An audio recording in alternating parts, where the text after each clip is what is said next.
1434, 1435,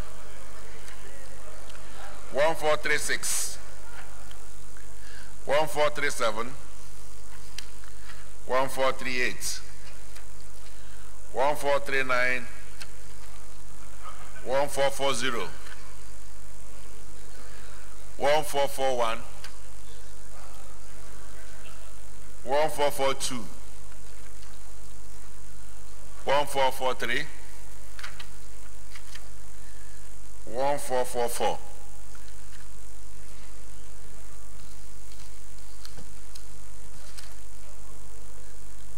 1445, 1446, 1447, 1448, 1449, 1450, 1451, 1452, 1453, 1454, 1455, 1456, 1457, and 1458. Senator Jibril Barao.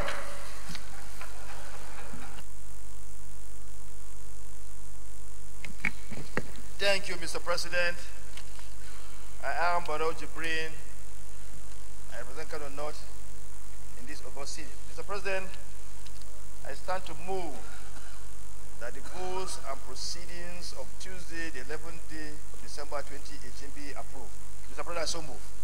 Well, thank you, Senator Peter Obosi. Thank you, Mr. President. My name is Senator Peter Obosi, representing the people of Delta North. I rise to second that the votes and proceedings of Tuesday, 11 December 2018, as moved by my brother, Senator Barao, be seconded. I so second. Dear colleagues, those in support of the motion that the votes and proceedings of Tuesday, the 11th day of December 2018 be now approved, say aye. Those against say nay. The ayes have it. State Leader.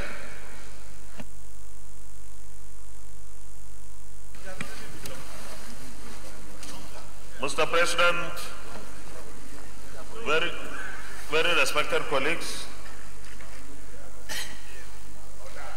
the first business of the day is the presentation of the report of the Committee on Judiciary, Human Rights and Legal Matters on the screening of the nomination of Honorable Justice Uwani Musa Abba Aji, JCA, for appointment as Justice of the Supreme Court of Nigeria. Mr. President, you may wish to invite Senator David Umaru, Chairman of the Committee, to do the motion for the Senate to receive the report. Senator David Umaru. Thank you, Mr. President. Mr. President, distinguished colleagues, my name is David Umaru. I represent Niger East Senatorial District. I rise to move that the Senate do receive the report of the Committee on Judiciary, Human Rights and Legal Matters on the screening of the nomination of Honorable Justice Uwani Musa Abba Aji, JCA, for appointment as Justice of the Supreme Court of Nigeria. I so move. Senator Adama Abdullahi, former Governor and former BOT Secretary. Thank you very much, distinguished promising Vice President.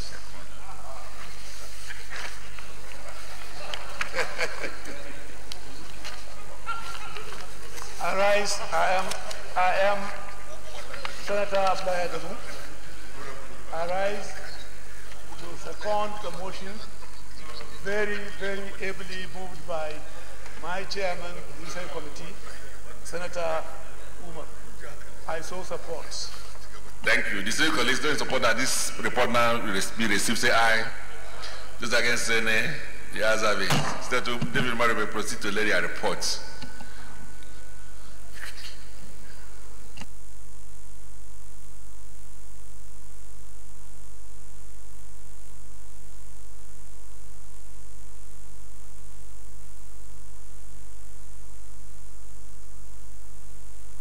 Thank you. Snell leader.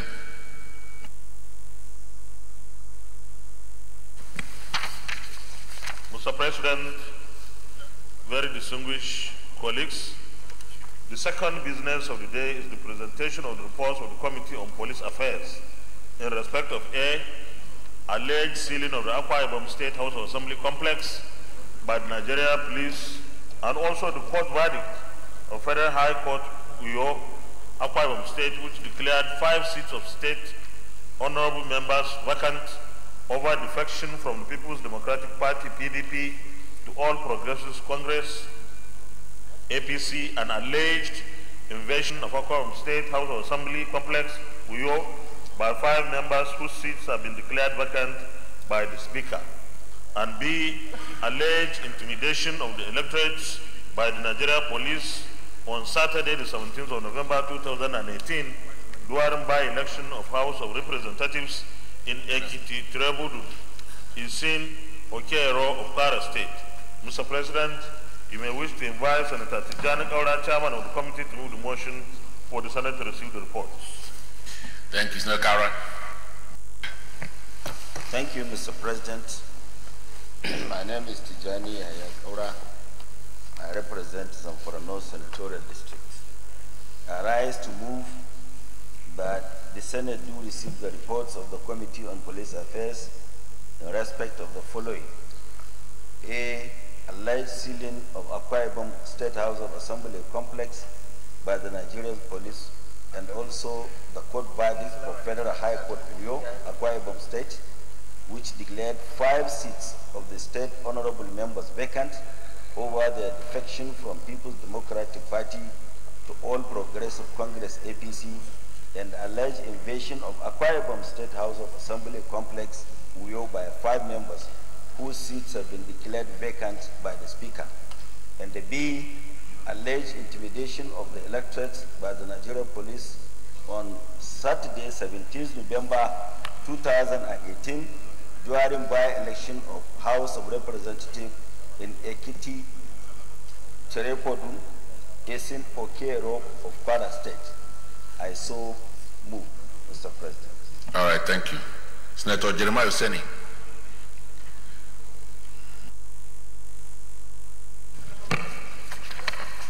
Thank you, Mr. Chairman. President, I am Senator General Jeremiah Useni.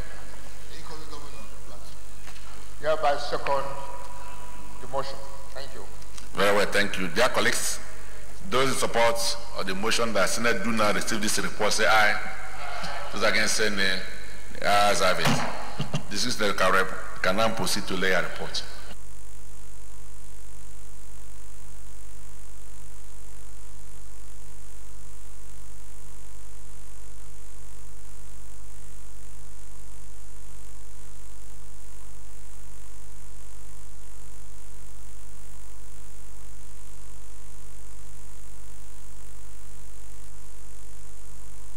Snell leader.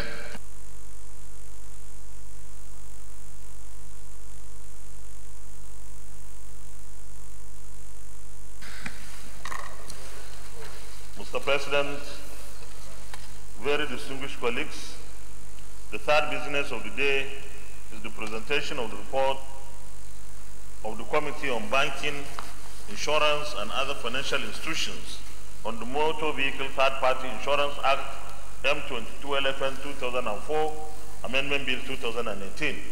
Mr. President, you may wish to invite Senator Rafiu Adebayo, Chairman of the committee, to move the motion for the Senate to receive the report.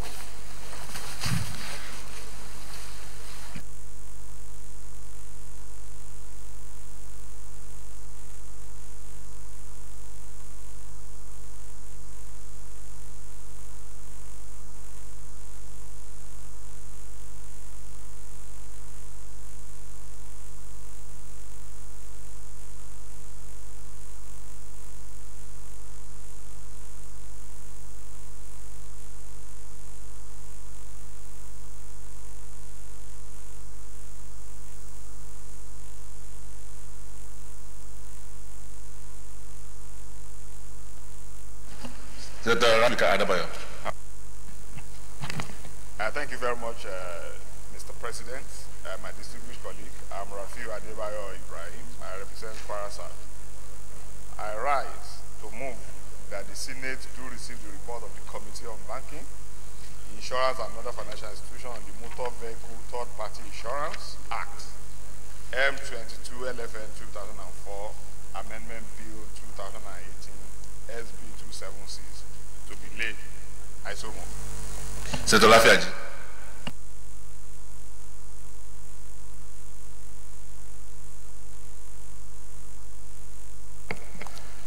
Mr. President, my name is Senator Shaba Lafiaji. I represent Kwara North and the Senate.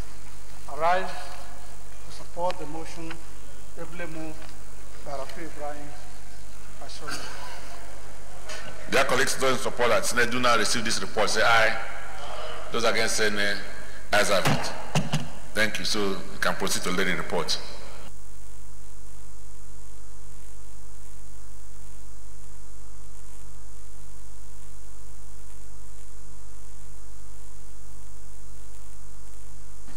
Thank you. Senate Leader.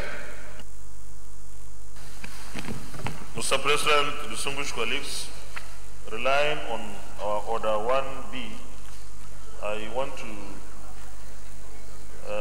swap the second order with the first order, and this to enable our chairman, Senate Committee on Business and Rules, undertake some legislative responsibilities.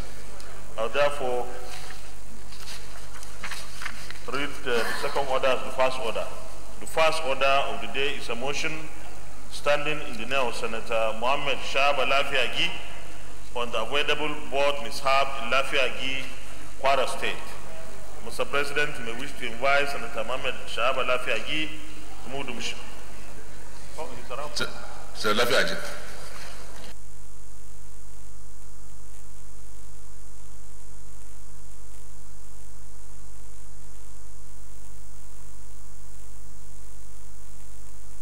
Your microphone.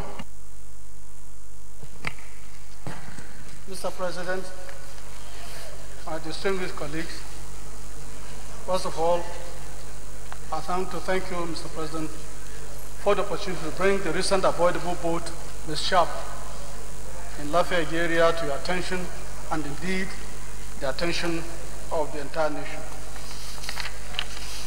I therefore want the Senate to note the tragic boat mishap that occurred in Lafiagi on 1st December 2018, in which 19 persons aged between 12 and 19 years drowned while traveling across the River Niger.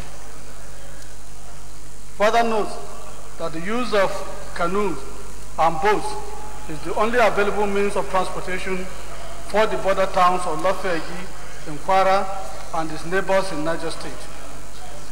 This is as a result of the abandonment of the 46-kilometer road project that should ordinarily link Kwara and Niger State, thus mitigating the incessant occurrence of boat mishap in the riverine community. Aware that the ancient town of Lafiagi in the local government council of Kwara State is in a very mournful mood as a result of the drowning of 19 little children who drowned after the passenger boat they boarded capsized midway across River Niger. Further aware that such ugly incidents occurs intermittently as a result of lack of access roads in the riverine community. Concerned that if the only road that links Lafiagi to its neighbors in Niger State had been constructed by the government, such instances would have been eliminated or reduced considerably. Observe that if the 46-kilometer road is constructed or a bridge is built across River Niger, business and trade activities will be enhanced with reduction of the attendance risk to the lives of our people. Further observe that unless something is done urgently by way of government intervention to arrest the dangerous trend the people of Kwara State and Niger State will continue to live on a time bomb waiting to consume our people. Accordingly resolved to 1. Observe a minute silence in honor of the dependent children and send delegation from the Senate to condole the people and government of Kwara State. 2. Mandate the Federal Minister of Power, Works and Housing to urgently intervene in the construction of the Lafayette Niger State Road. 3. Mandate the National Inland Waterways Agency, NIWA, to ensure the mandatory usage of life jackets by passengers traveling across the River Niger, other rivers, and oceans in Nigeria. Thank you, Mr. President.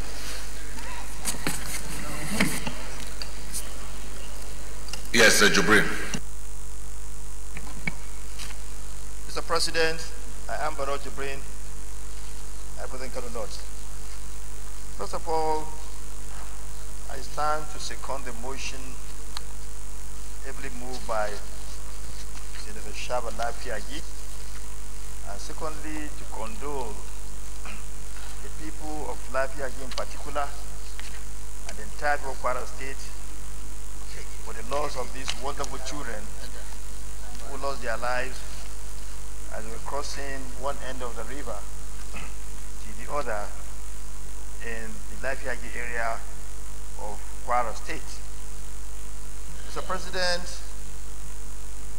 this is an ugly situation which could have been averted had it been the appropriate authorities are open doing in performing their functions in respect to water transportation in this country.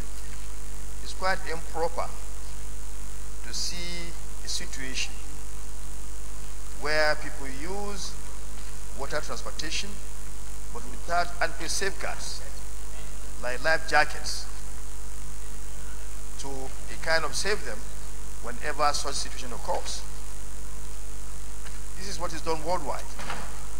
I understand why he's saying that the road that has been abandoned has to,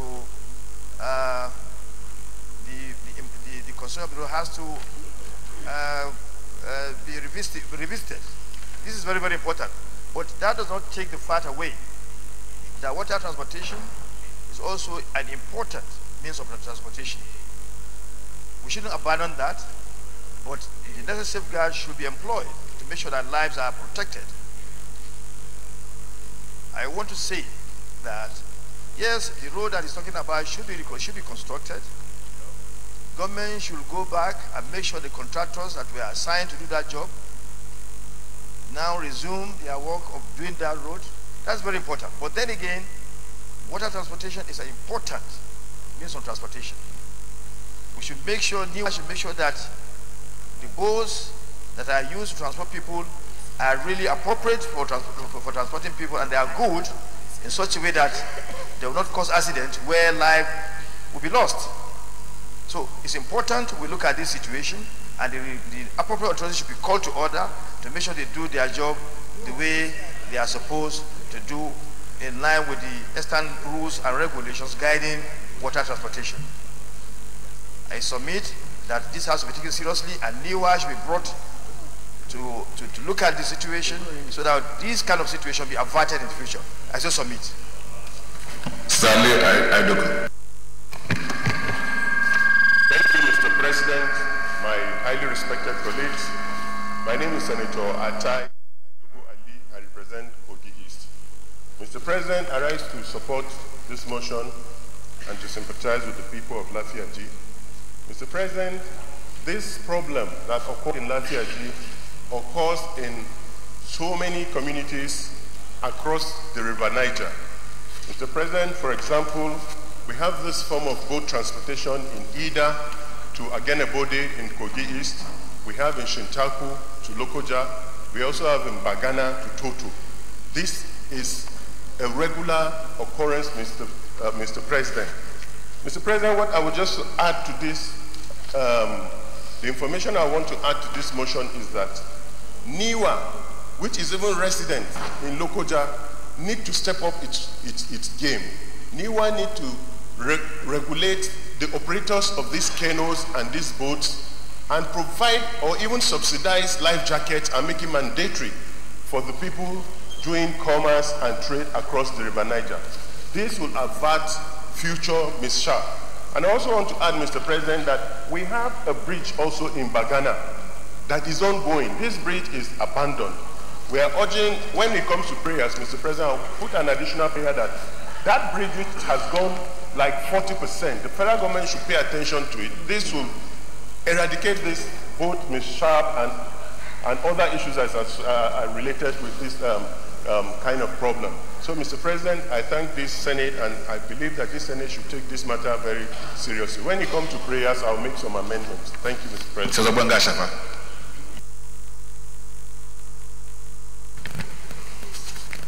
Thank you, Mr. President.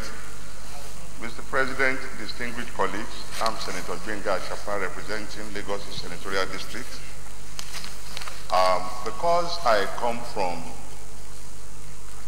Lagos, where there are water bodies all over the place, there are rivers and creeks, I can sympathize with my elder brother, distinguished Senator Lafiagi, and the entire people of Kwara State on this very, very tragic situation. I could read the prayers even before we get there now, before we start considering the prayers. And in those of the two prayers that are very, very important, you mentioned the Ministry of Power Works and Housing, and you mentioned NIWA. We are about to start appropriation consideration when the budget is submitted. The request we are going to make now for that road to be constructed has to be taken into cognizance, else nothing will be achieved. So my advice is that in all of this sympathy and all these words of pacifying the people that have been affected and their families, we must do the needful.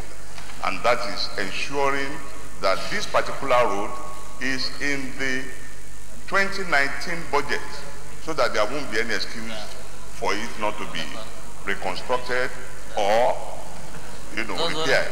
That is number one. Number two, let me assure you that if any request bordering on this kind of thing goes to NIWA, the person who is at the helm of affairs now is Senator Olorunimbe Mamora, who happens to be our colleague. He will take it as a priority project. And you can be rest assured that the enforcement of wearing safety equipment, safety items to be able to ply those boats, the waterways, will be enforced as being requested. I thank you for giving me this opportunity to contribute. Thank you. Thank you, Senator Samuel.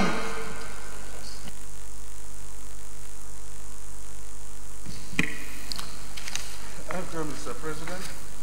I remain Sam Ebu, I represent Ebonyi North Senatorial District.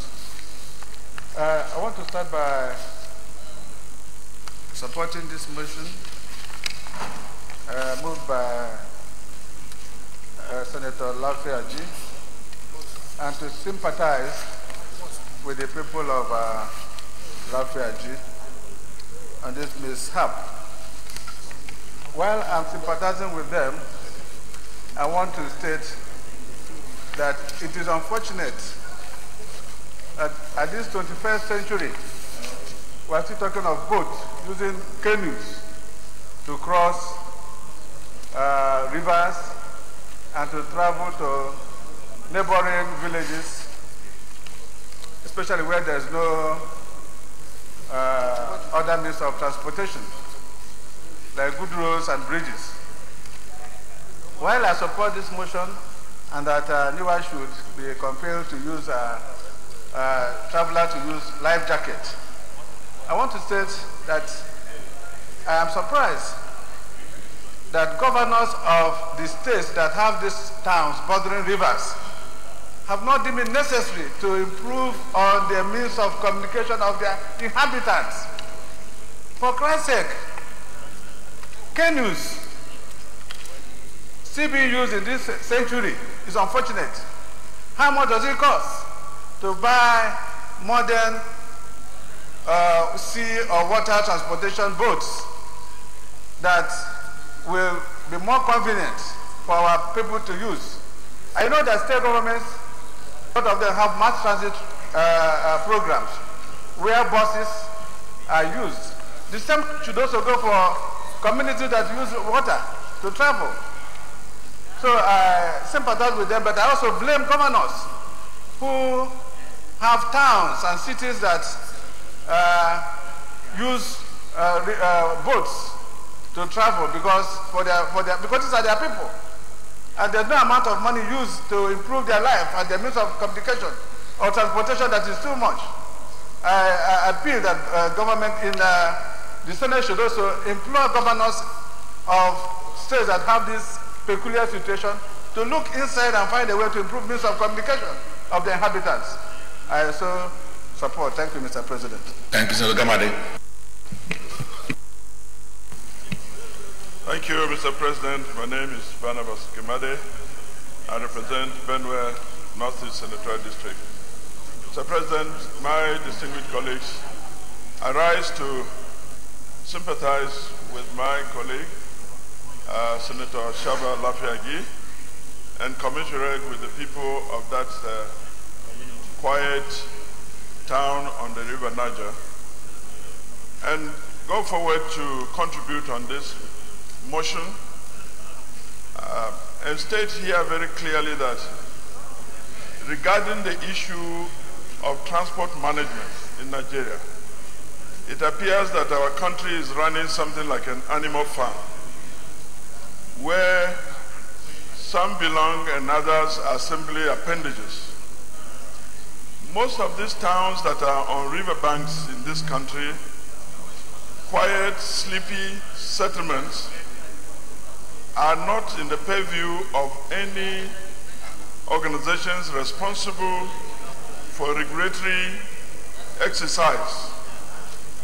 We have Federal Inland Revenue, Federal Road Transport Organization looking after the cars and vehicles on the highways. But the Nigerian Inland Waterways Authority does not seem to have grasp of what is happening on river crossings and creeks and river journeys. These sort of mishaps, we have heard about them in several places. As mentioned by my colleague from Kogi State, the Shintaku Lokoja is a constant feature. In my state, in Benue State, the Katsina River and the Benue River have had several mishaps like this in Buruku and other towns, where several bodies are lost. In the past, when we were growing up, Federal Ministry of Transport used to embark on establishing river crossings with modern barges, which were large enough to carry passengers safely across the rivers, and also transportation within one town and another in a very safe manner. Canoes are not being registered. So there is nobody supervising the quality of canoes carrying people on our rivers. I think something should be done, and the Ministry of Transport should not concentrate on spending large sums of money on dredging these rivers as they did dredging River Niger from wherever to Barrow Port in Niger State and so on. I know billions of naira was spent on dredging that river. But once that is done, they should also carefully monitor what kind of vehicles what kind of boats are going on that river. And they should ensure that they find a way of actually registering those vehicles and ensuring that they are properly maintained so that they will be safe for those who use it. The issue of life jackets has constantly been mentioned. It should be enforced, and in this area there must be people who are employed to enforce standards in the way that this transport system is operated in Nigeria. I support this motion, and I urge my colleagues to support it so that something can be done urgently by the authorities. All right, thank you very distinguished colleagues. First, let me thank Senator Lafiaji for raising this issue and join you in sending our condolences to the families that lost their dear ones in the unfortunate incident. I recall that this particular Senate and indeed the National Assembly passed a resolution for the reimbursement of state governments over monies they spent in constructing federal roads. And I think it's time that we begin to see every road in our states as being very important and being used by our own people. So yes, we are telling the federal government to include this particular road in the federal budget, but I think there's nothing that stops the state government that cares from doing this road and asking for reimbursement. So we must stop this distinction between the state and federal roads, because it's just our own people that use the roads, whether it is federal or state. Some of you who are governors here, I'm sure you had federal roads within your states, which you did. And today some of those monies were reimbursed. So I would like to urge that while we are pushing for federal government to fix this road, then the states concerned should also endeavor, if they can, to please construct this road for the safety of their inhabitants and their citizens. The other issue that I need to raise at this point is that we have this attitude in government, both federal and state, of just concentrating the cities, the capitals, the federal capital and state capitals, and we take less interest in what happens at the hinterland. In Abuja, for instance, we will each time we do a budget for the FCT, we include satellite towns, but I'm not sure those satellite towns have been developed. So we need to find a way of making sure that we have what I consider as inclusive development, so that those who are less fortunate, to live outside the cities, we should also show concern for what concerns them, including providing facilities for them in terms of transportation. It's not just enough, as Sam said, to provide mass transit in the cities without caring for those who live outside the cities. So and I think that earlier we begin to care for everybody, no matter where you live. I'm sure that it's better for each and every one of us. So on this note, distinguished colleagues, we go to the prayers. Prayer 1. Observe a minute silence in honor of the departed children and send a delegation from the Senate to condole the people and government of Kwara State. Those in support of this prayer say aye. Those against say nay. The ayes have it. Prayer 2. Mandate the Federal Minister of Power, Work and Housing to urgently intervene in the construction of the Lafiaji Niger State Road. Those in support of this prayer say aye. Those against say nay. The ayes have it. Prayer 3. Mandate the National Inland Waterways Agency to ensure the mandatory usage of life jackets by passengers traveling across the River Niger and other rivers and oceans in Nigeria. Those in support of this prayer say aye. Those against say nay. The ayes have it. Additional prayer. Thank you, Mr. President. The additional prayer is to mandate the Federal Ministry of Power and Housing to return back to the funding of the Bagana Toto Bridge between Kogi and Nasarawa State. Yes, who seconded? Yes, go ahead. My name is Suleiman Adoke from Nasarawa South. I second the additional prayer as moved by Senator Atai Doko. I so second. Dear colleagues, those support of the additional prayer say aye. Those against say nay. Senior leader.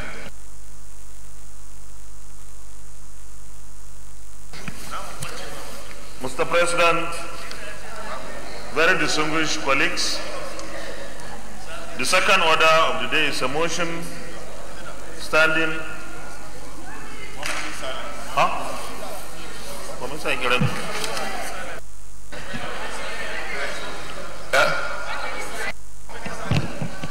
Let us rise to observe 1 minute silence in honor of those who died in this unfortunate incident.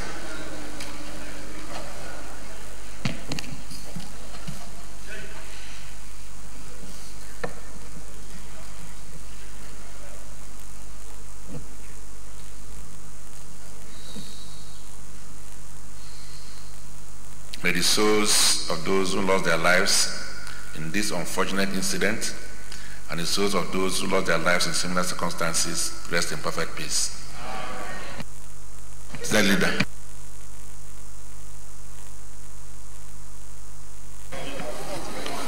Mr. President, very respected colleagues, the second order of the day is a motion standing in the name of Senator Babaka Bashir Garbai and 12 others on the demise of Brigadier General Abba Kyari retired. Order, please. Mr. President, you may wish to invite Senator Babaka Bashir Garbai to move the motion.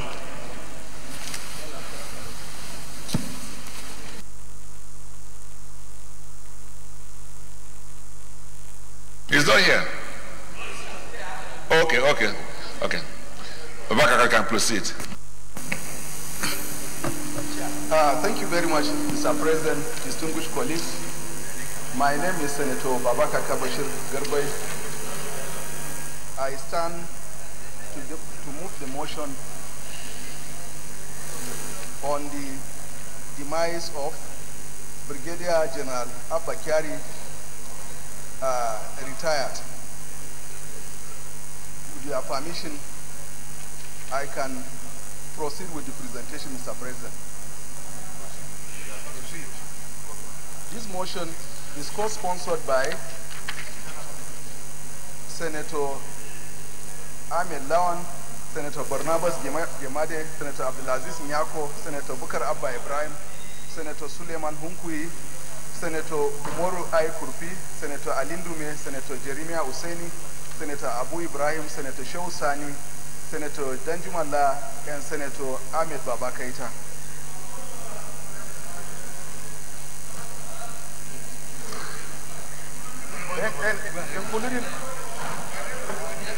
Order what?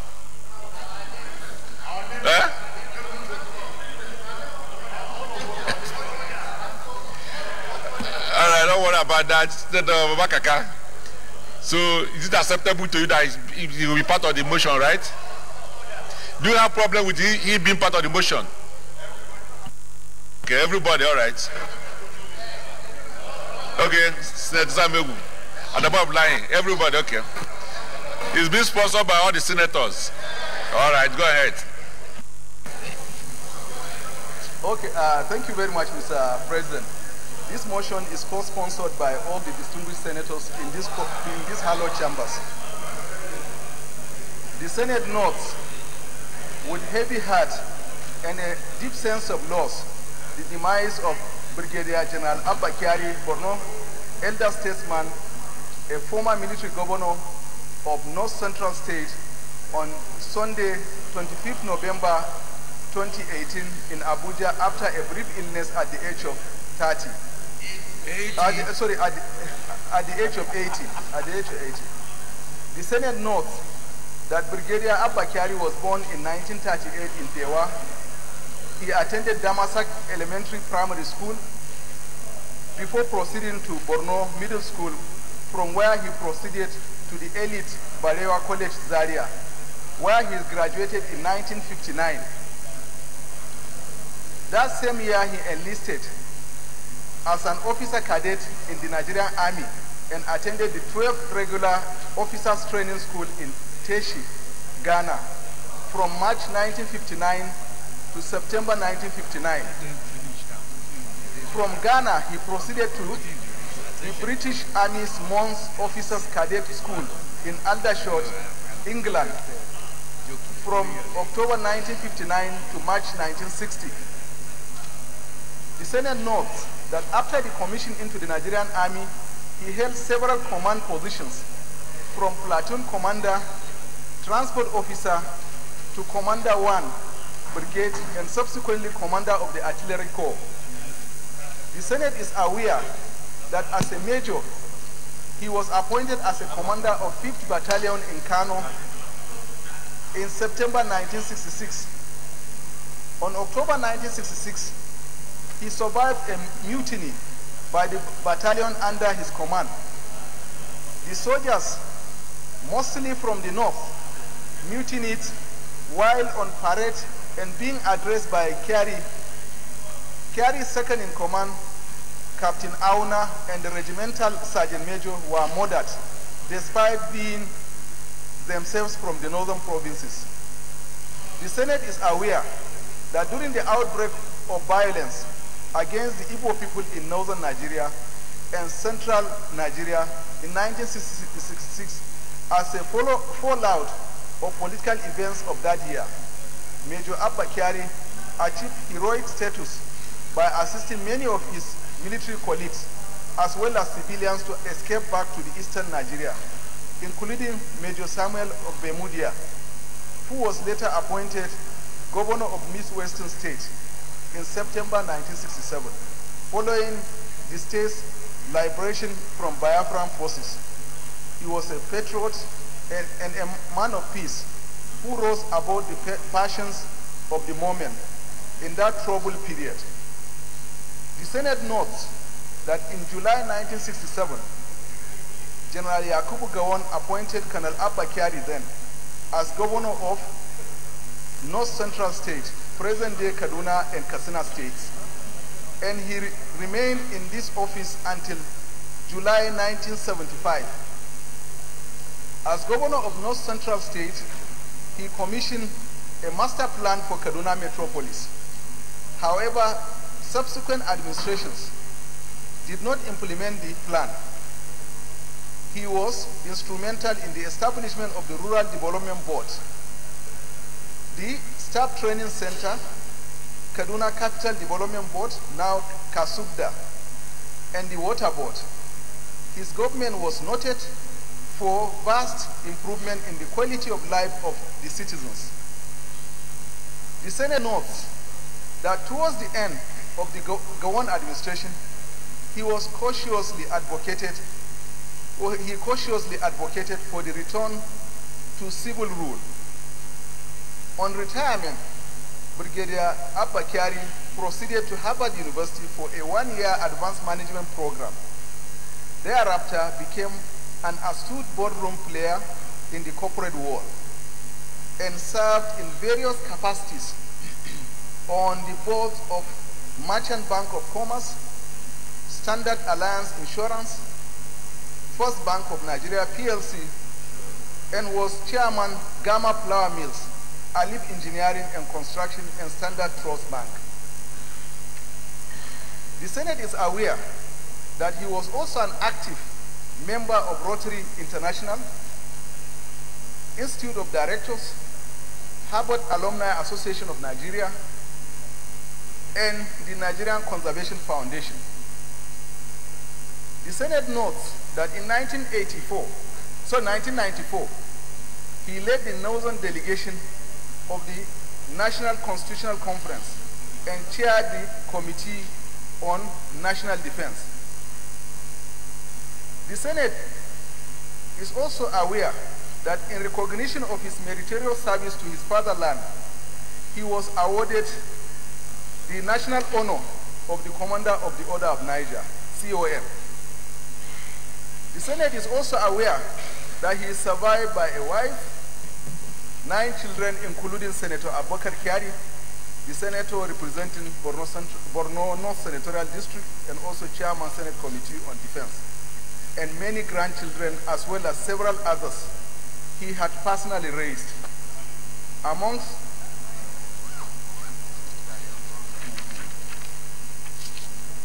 Senate is convinced that his death is very painful and a very big blow to his family, the people and government of Borno State in particular, and Nigeria in general.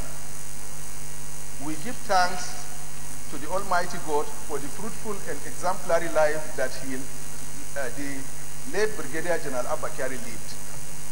We are from God, and to him we shall return. Adieu, Brigadier General Abba Kyari. May Allah grant him Jannatul Firdaus and also provide his family the fortitude to bear the loss.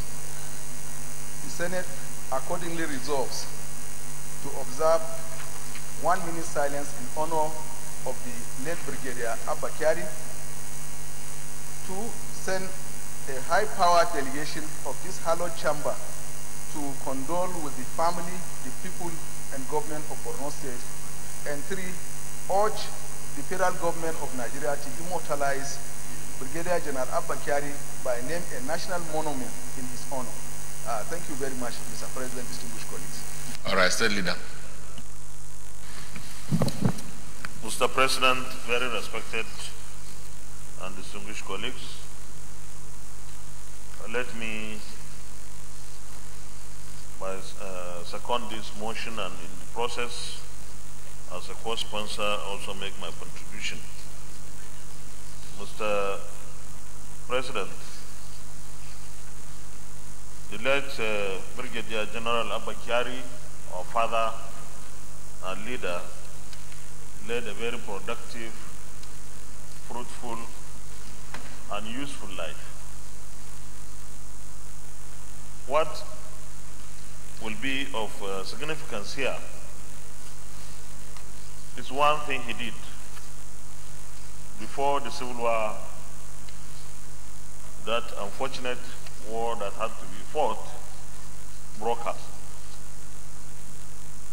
It is here, even though the story was told even when he was alive, that he ensured that some of his military colleagues and even civilians of Igbo extraction were safely escorted to the east before the war to avoid them being killed.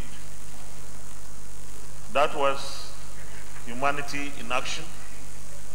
That was love for fellow citizens, and that was mark of leadership.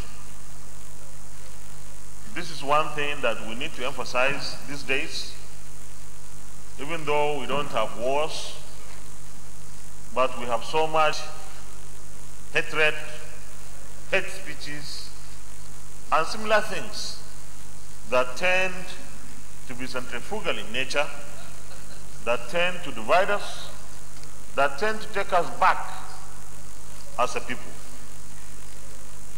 This was a leader who wanted to see a Nigeria where every Nigerian was safe. So part of our call will be to take this lesson and work it, that we should be our brother's keepers, that we don't, especially those of us in leadership positions, senators, members of the House, we don't tolerate the kind of recent introduction into our polity where leaders themselves will be involved in scaremongering, calling death, calling disunity, calling for all manners of issues that will disunite us and cause misunderstanding and unnecessary and avoidable disagreements. Secondly, one other lesson we will learn from here. His life was a life of sacrifice. He was a very active Rotary Club member.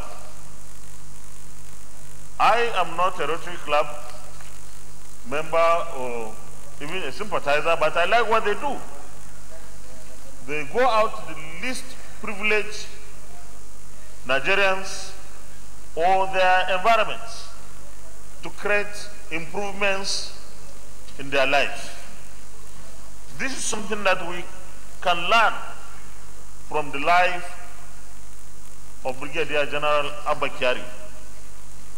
I want to take this opportunity to also say that when I came to the Senate in 2007, and that was my first tenure here, I had a running battle with the government of Bauchi State, the federal government of Nigeria, then with the late President Yaradua, and so many elements in the administration.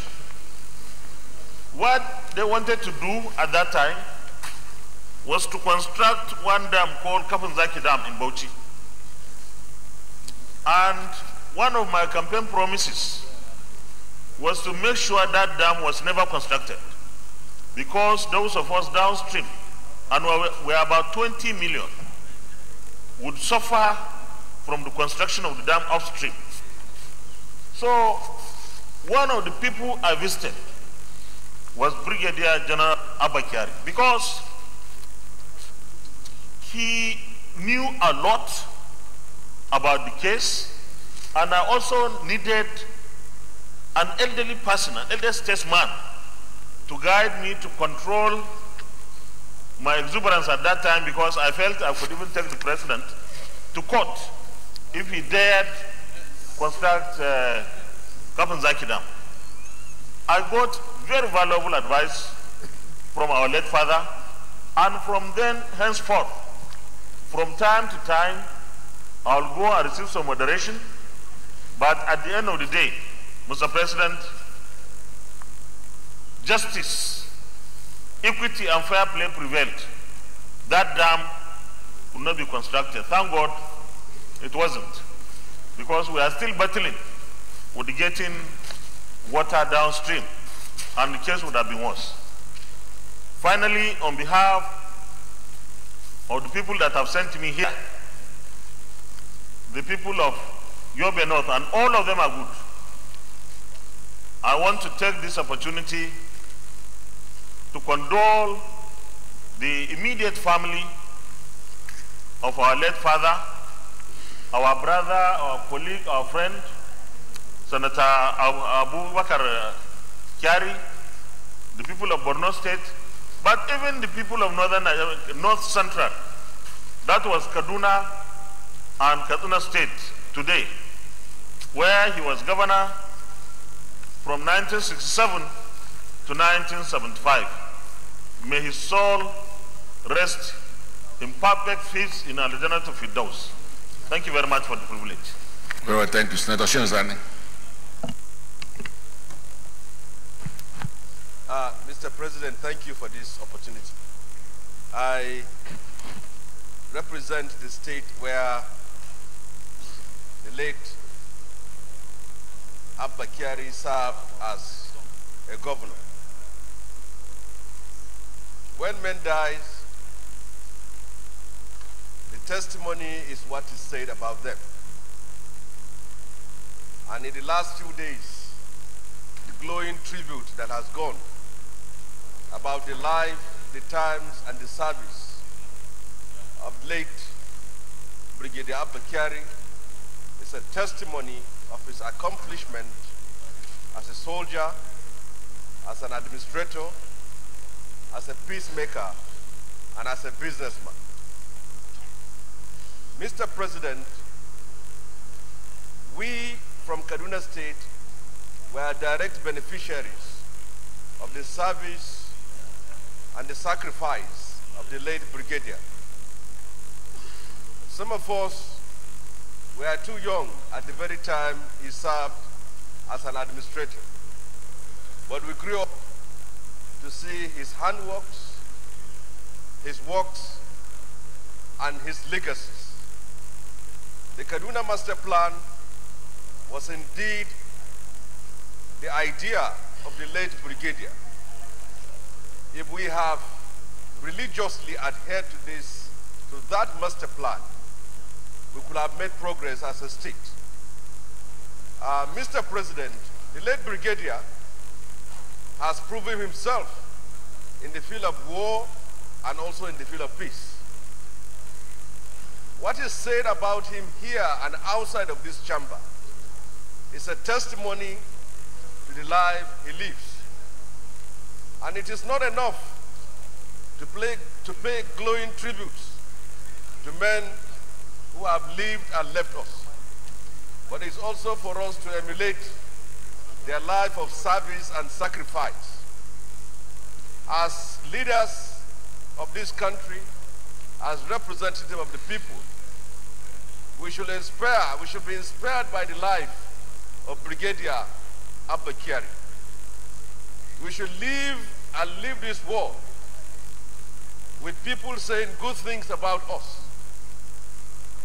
When people speak about Abba Kyari, they speak about his honor, his humility, his service, his sacrifice, and the life he has touched as a person.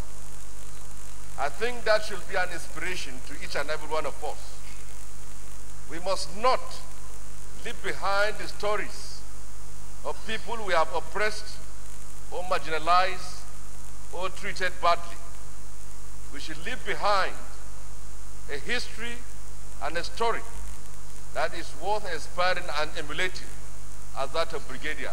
Thank you very much. Senator Bubakaita. Senator Bukaraba.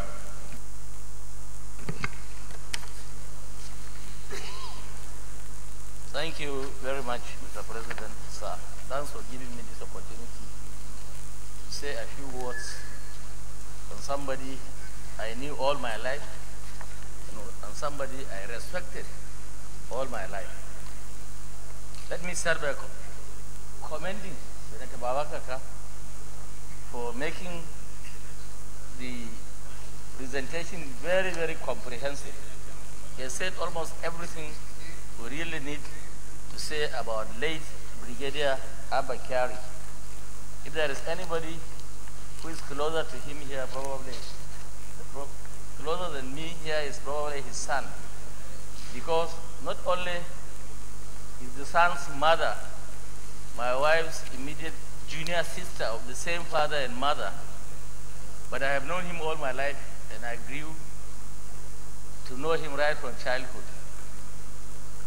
So many stories can be told about Abba Kyari, but I remember along the line of the Senate leader talking about peacemaking and peaceful existence.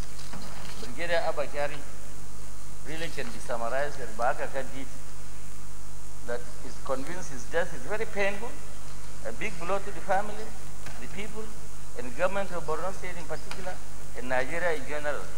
We give thanks to the Almighty for the fruitful and exemplary life that late Brigadier Abba Kyari led and guided us all our lives.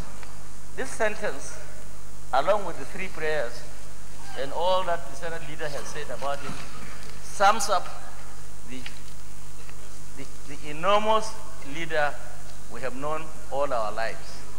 So there isn't much really to add except to continue to pray for his soul. One example I can give is when I was in the Ahmadu Bello University, I think back in 1968,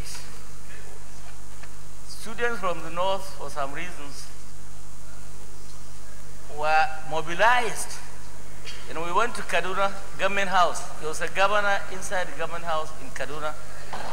We traveled all the way from Zaria, and we went and said, Nigeria must break.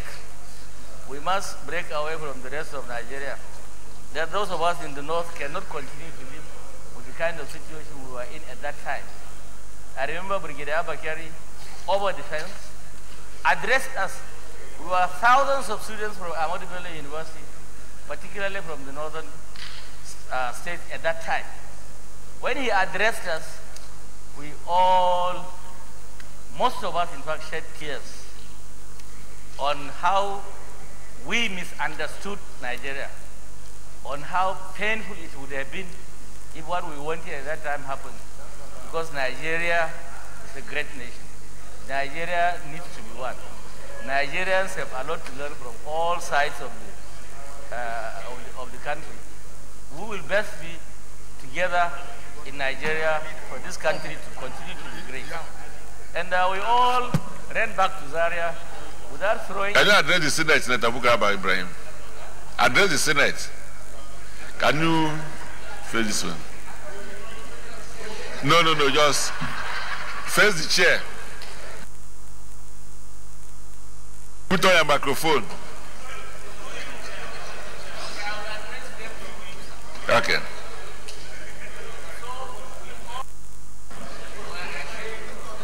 Put on your microphone. Childish at that material time for asking for Nigeria to break. Break and go where? How could we have been as great as we are today if we have broken Nigeria in 1967 or 68? This country will never break. And Abba Kyari's address was so strong that from there onwards until I left ABU, there has never been any crisis on basis of where you come from or what tribe you belong to or what religion you belong to in ABU until I left. So this is a great man who has led a very exemplary life. We all want to continue to learn from his from actions and examples until we die. So these prayers is going to serve the purpose for which this bill has been, or this paper has been presented, and we will live by it, inshallah. Thank you, Mr. President. Very well, thank you. Senator Adamu Abdullahi.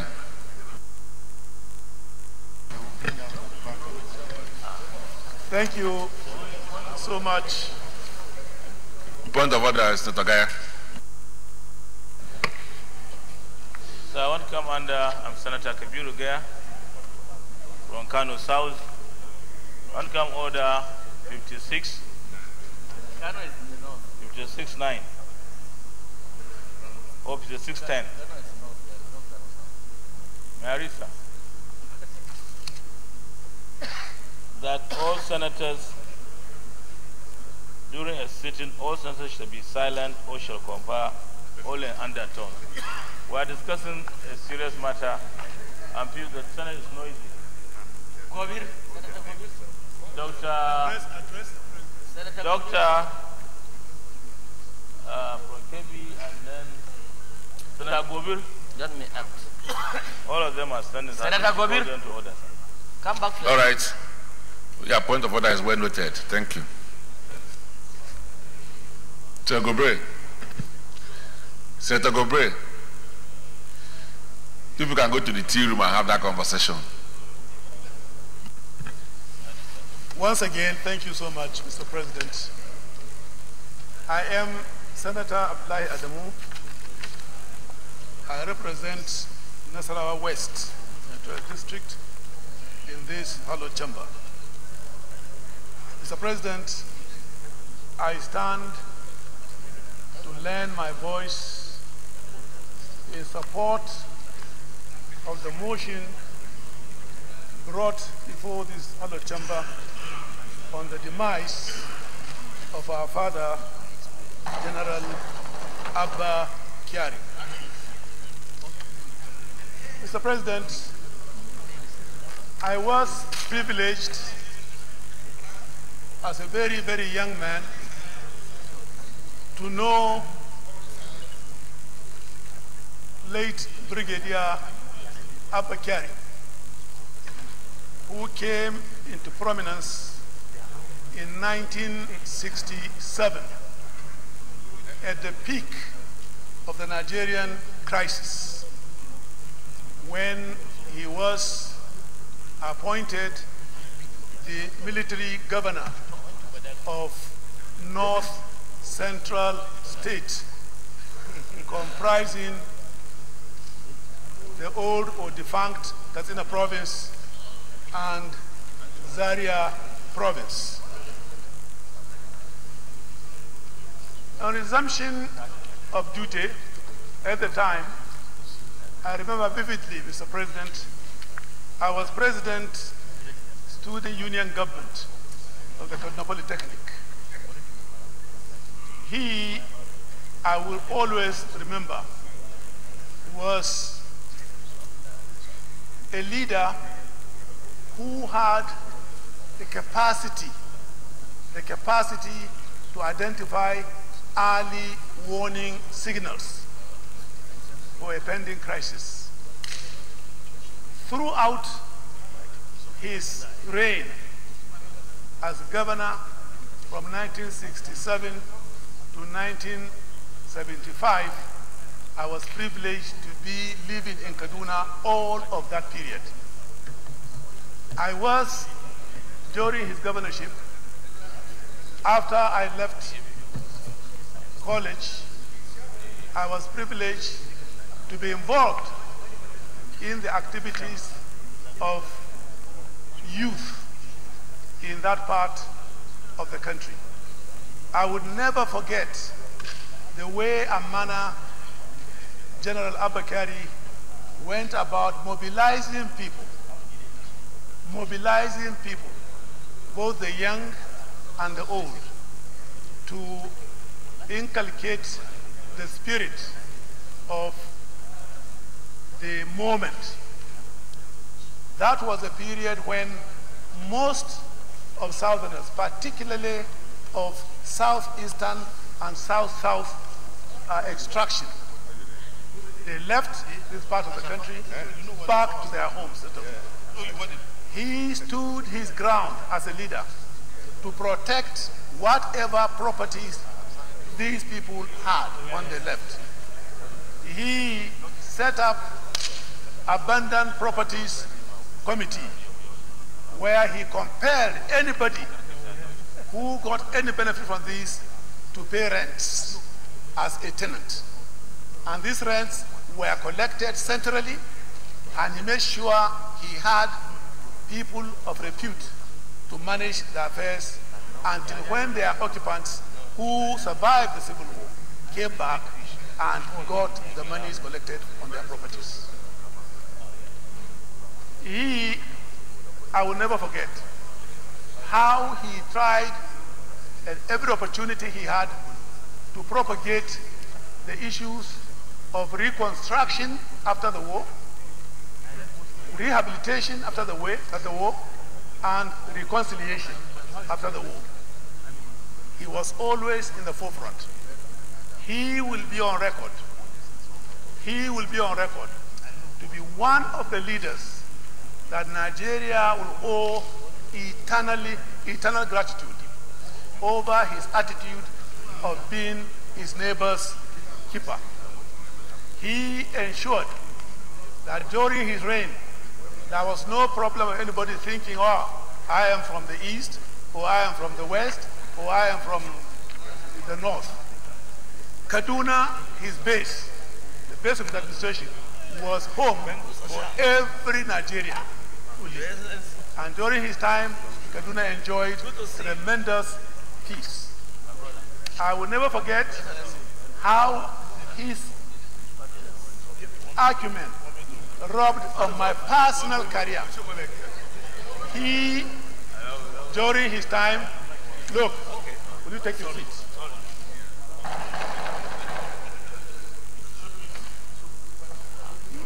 He's a PDP guy, no discipline. With due respect, he's PDP.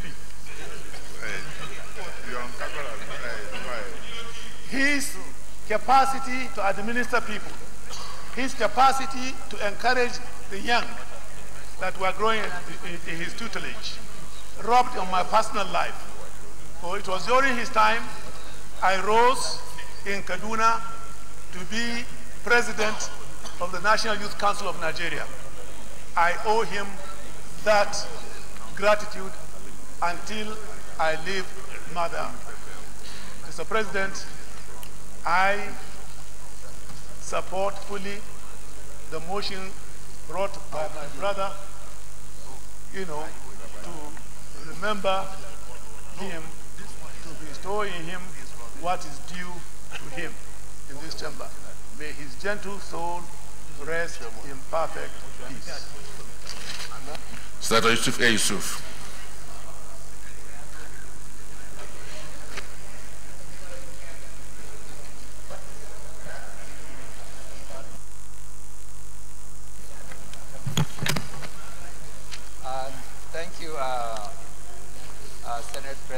My name is Yusuf Abubakar Yusuf from Taraba Central.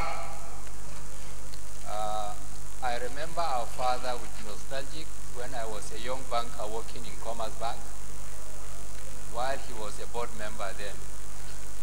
Each time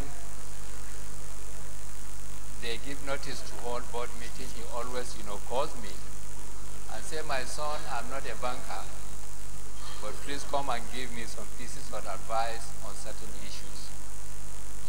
But as a young militant banker then, there are some advices I gave him which he always called me and say, my boy, this is too radical for me to handle. So, but he has all the humility to listen to even people that are much, much younger than him. So he has been an excellent boardroom member. And I could remember when we wanted to protest in Commerce Bank as a result of domination from one section of the country against the other. He was the one who said, look, you are young, please grow up and learn to be good Nigerians. So it is with that nostalgia I remember him as a father. I remember him as epitome of integrity. I remember him to be fair in all the dealings that he has done with us when we were in Commerce Bank. One cannot say much other than all what has been said. I've endorsed them. And I want to say, may his soul rest in peace. And may Allah subhanahu wa ta'ala give the family and all members the fortitude to bear the loss. I say this on behalf of not only Taraba Central, but the whole of Taraba State. I so say thank you very much. Well, thank you, Senator Kofi. After Kofi, we'll take Senator Samegu, Jerry Hussein, and then we'll go to the prayers. Mr. President, my distinguished colleagues, my name is Senator Umar Ibrahim Kuripi, presenting the Kaduna Sector. Mr. President, let me start by saying that Qalu inna lillahi wa inna ilayhi raji'un. Qalu inna lillahi wa inna ilayhi raji'un. Qalu inna lillahi raji'un. Lillahi ma haza wa lahu ma. Lillahi ma haza wa lahu. It is God that gives life, it is God that takes life. Mr. President, my distinguished colleague, let me start by saying that our former governor, because I am from Katsina State, our former governor, Brigadier General Abakari, was well known, at least in the country. Everybody knew he has been a very authentic, inspirational leader. During his time, I thought that was the best time Kaduna Central received a lot of achievement and progress. It was during his time that any time there was no college where Brigadier General Abakari did not visit. I was there in secondary school from 2. He visited all the secondary schools to see all the problems, and he was taking all the problems and make sure that the principal must implement everything. He was the only governor who did that. I can confidently say that. And during his time, he visited all the hospitals. There is no hospital that Brigadier Abakari did not visit. In the morning, from his house, he would just go straight and visit a school. From his house, he would just go straight and visit a hospital. See, he was very, very articulate, and also he was visiting every institution to see that where there is need for, there is problem, and you make sure that this problem are solved. It was during his time, Mr. President, my distinguished that we had the highest number of parastatal in North Central. Because that time, we have staff training school, we have Kaduna Capital School, we have water board, we have state housing authority, and even we have state transport corporation. So, Mr. Brigadier Abakari was a very fine governor, incorruptible. In fact, he was my chairman when I joined NAEC. I was the executive director in 1990. He created Nigerian Agricultural Insurance Company now. When he created this, there was nobody that he would help. He would make sure that at least everybody was welcome. He made sure that out of us, there is production from South-South, from South-East, everywhere. If there is anything that is valid, he say, please, I want to make sure that there is better character. So it's a person who is a national person, a very national person. There was no time that Brigadier Abakari would be sentimental. Anything they bring, we will make sure that it's shared equally. And it's shared in all parts of the country. He's a very non-tribalistic person. So I think the Abakari is one of the few people we can manage. And this person, not because his son is here, he died very poor. Even ordinary plot, he didn't give himself until after he left the government that the state government gave him plot. So for us now to say that we need to eliminate this kind of people. He was a very decent person, very articulate and inspirational. He made sure that everybody in North Street was feeding. And he was paying school fees for everybody, feeding school fees. So my colleagues, my distinguished, my Mr. President, distinguished colleagues, we now pray for Brigadier Jabbar. May Allah bless him and Allah give him praise. I so submit, sir.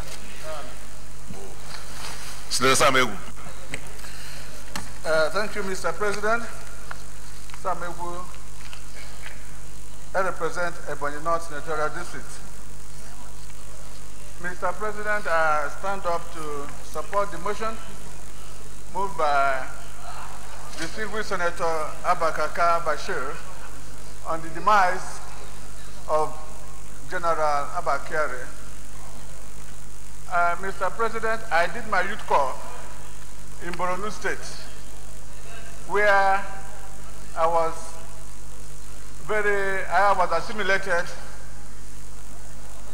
in that state, and that is why I regard Borno State as my second home, and the Kanuris in particular as my own brother from a different mother.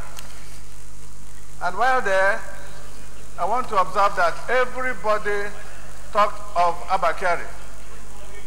We have listened to the attributes of that great man, but the area that I want to emphasize is the part he played at the beginning of the Civil War, as it concerns the Easterners.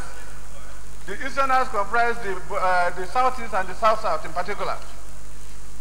The mood at the moment was such that he could have lost his life or could have been demoted from the army because he took a stand that many would not have done. The mood at that time was that the more you persecuted the Igbos, the more you could have risen in the promotion. But because of the conviction he had that we are all Nigerians and that what is wrong, he insisted and helped in helping those who wanted to relocate to the Southeast, and that he did effectively. And from what we have also heard now, that even those who left, he made sure their properties were kept for them. And people who occupied the properties collected rent, kept the rent, and gave to them when after the war. I think this is a man that Nigerians need to celebrate. He took a step. He believed in his conviction and acted on that, irrespective of the consequences. So, Mr. President, I wish to support this motion, particularly the area that has to be immortalized. That should be done in Abuja. The national monument should be in Abuja to represent the Nigeria. He's a true Nigerian. So, Mr. President, I want to once again, on behalf of the Easterners that lost their lives and those who are still alive, sympathize with the demise of this man and pray that God should take his soul and keep it in paradise in Jesus' name. Finally, Senator Jerry Hussaini.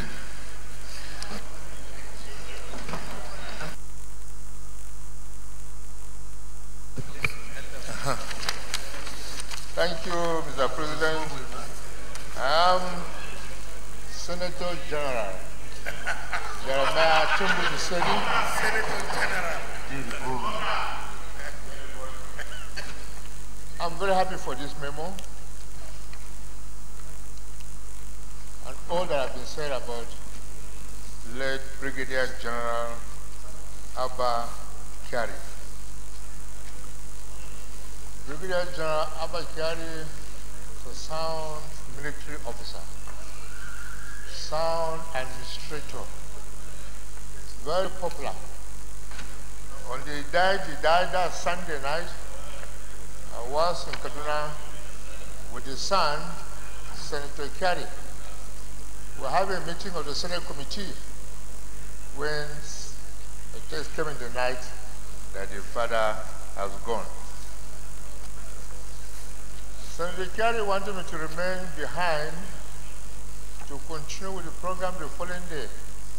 I said, no, the man that died is not only our father, it's our father. And we left Kaduna around 11 o'clock in the night and got to Abuja around 2 a.m. So I had the opportunity to see the dead body being wrapped before the barrier. Abba Kyari, when he was military governor, he was the first to organize other governors to visit us during the Biafran War. I was captain that time, and when he came, he saw one of the sick people with all sort of lie, guru, charm, all over the places, one leg broken. And he asked him, with all this in your time, why did they shoot you? He said, my son, he was telling the governor, he said, my son, if not for this, I would have been dead. He was lying on the bed, he couldn't walk. He said, my son, if not for this, you see me dying now, I would have been dead. So we greeted him. I was taking them around really that time. Brigadier Abba Kyari, as I said, I'm happy so many people talk very well of him. I thought only as the military would talk, but likely it was military administrator, military governor, so some civilians also talk nicely about him. So I'm very happy for that. I wouldn't like to say much except that we should honor him. Anything we can do to honor him. When his son, Senator Abba Kyari, was appointed chairman Senate Committee, I was very happy. Every time we meet with some new people, I would say, this man is a civilian, but he's a general, because his father was a general, and his father very, very, very senior to me. His son is a general, whether I like it or not. So, sir, I don't want us to waste time on this again. Let's approve this and get anything we can do to keep his name permanently in our minds. Thank you, Mr. President. All right. Well, distinguished colleagues, I think we've had cause to pay tributes to very important Nigerians who passed on. But I think this is indeed special. For once, everybody wanted to identify with this motion, either as a co-sponsor or to talk about it. So I think there must be a lesson for all of us that the life we live depends on what people say about us when we die. This is a man who lived a life of patriotism. He wore the boot of patriotism and the helmet of honor while he lived. And that's why today we're all passionate about him. And everybody wants to say one or two things about him. And I believe that his contribution to the unity of this country, being legendary, the best we can do for him is for all of us to commit ourselves to the unity of this country. That's the best tribute we can pay to him, and commitment to ensuring that he lives on. So I join the rest of all you and then my family, also my constituents, in sending our condolences to the Kyari family, especially our colleague here, Senator Kyari, and we keep praying that God will receive his soul and he continue to rest in peace while we continue to live a life of service which he left behind. And I believe that all of us working together, we can achieve all those things that are quite dear to him, which is indeed summarized in the phrase, united we stand, divided we fall. Nigeria will be a better place if we all work towards the unity of Nigeria, ensuring that there's justice to all and concern everybody, no matter where you come from and no matter how high or low you are. That's the only way we can build a country which we all of us be proud of. And our late Kyari, I'm sure, will also be proud of wherever he finds himself today. So wish him safe trip or safe journey to the eternity. And once more, may his soul rest in perfect peace. So we'll now go to the prayers.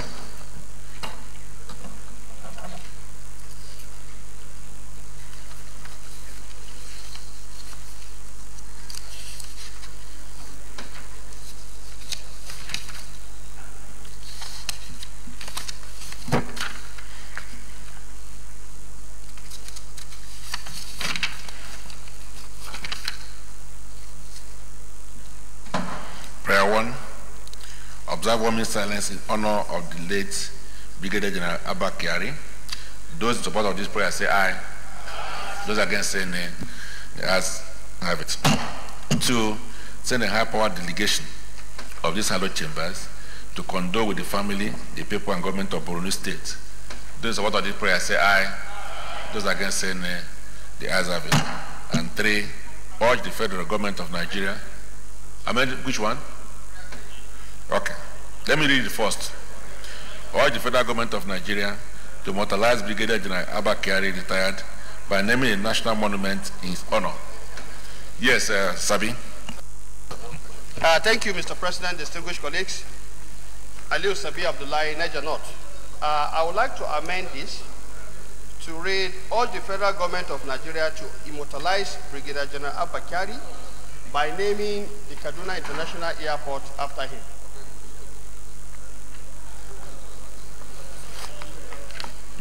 Is anybody seconding that?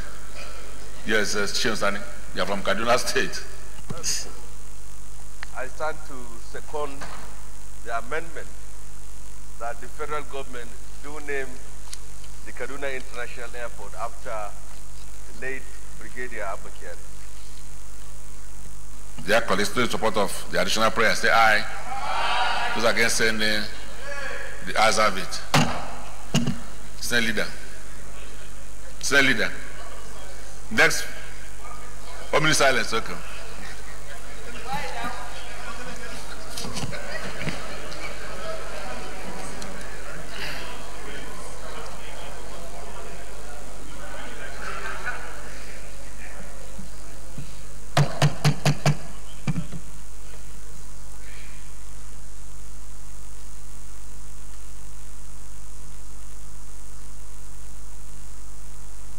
May the soul of late Brigadier General Abba Kyari rest in perfect peace.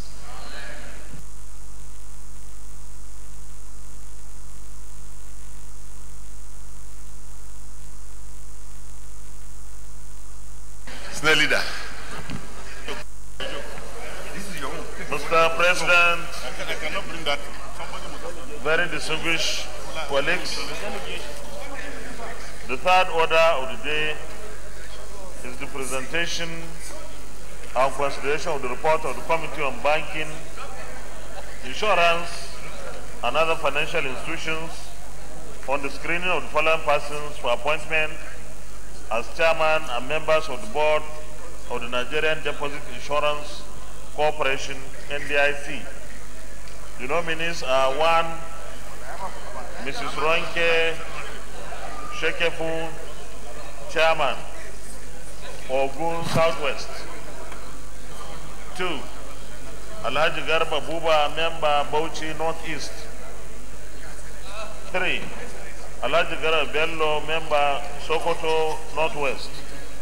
4, Brigadier General Joseph O.J. Okolagu, member, Enugu Southeast. 5, Mustafa Adewale Mudashiru, member, Kwara North Central. 6, Barrister Festus E. Kiamo, member, Delta South South. And 7, Mr. Adewale W. Adeleke, member, Ondo Southwest. Distinguished senators will recall that the request by Mr. President, CNC, was referred to the committee on Wednesday, the 18th day of July 2018. Mr. President, you may wish to invite Senator Rafiu Adebayo, chairman of the committee, to move the motion for the consideration of the report. Senator Rafiu Adebayo. Thank you very much, Mr. President, my distinguished colleagues. I'm Rafiu Adebayo Ibrahim. I represent Kwara. I rise to move that the Senate do receive and consider the report of the Committee on Banking, Insurance and Other Financial Institutions on the confirmation of the nomination of the following person for appointment as chairman and member of the Board of Nigeria Deposit Insurance Corporation. Mrs. Ronke Shokefun, chairman, Ogun Southwest, Alhaji Garba Boba, member, Bauchi Northeast, Alhaji Garba Bello, member, Sokoto Northwest, Brigadier General Okolo Agu, member, Enugu Southeast, Mustafa Adewale Mudashiru, member, Kwara North Central, Barrister Festus Kiyamo, member, Delta South South, Mr. Adewale Adeleke, member, Ondo Southwest. I so move. Senator Lasadure.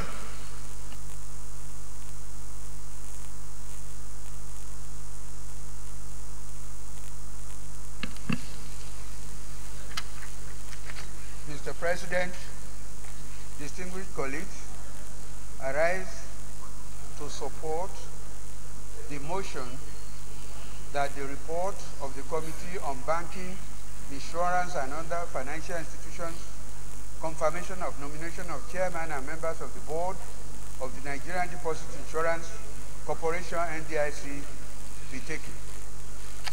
Very well, thank you. Dear colleagues, those in support that the Senate do not consider this report, say aye. Those against, say nay. The ayes have it.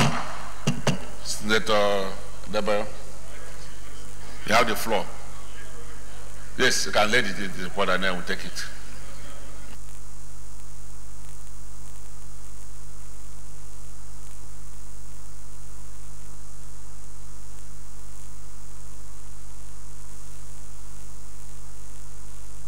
All right, go ahead.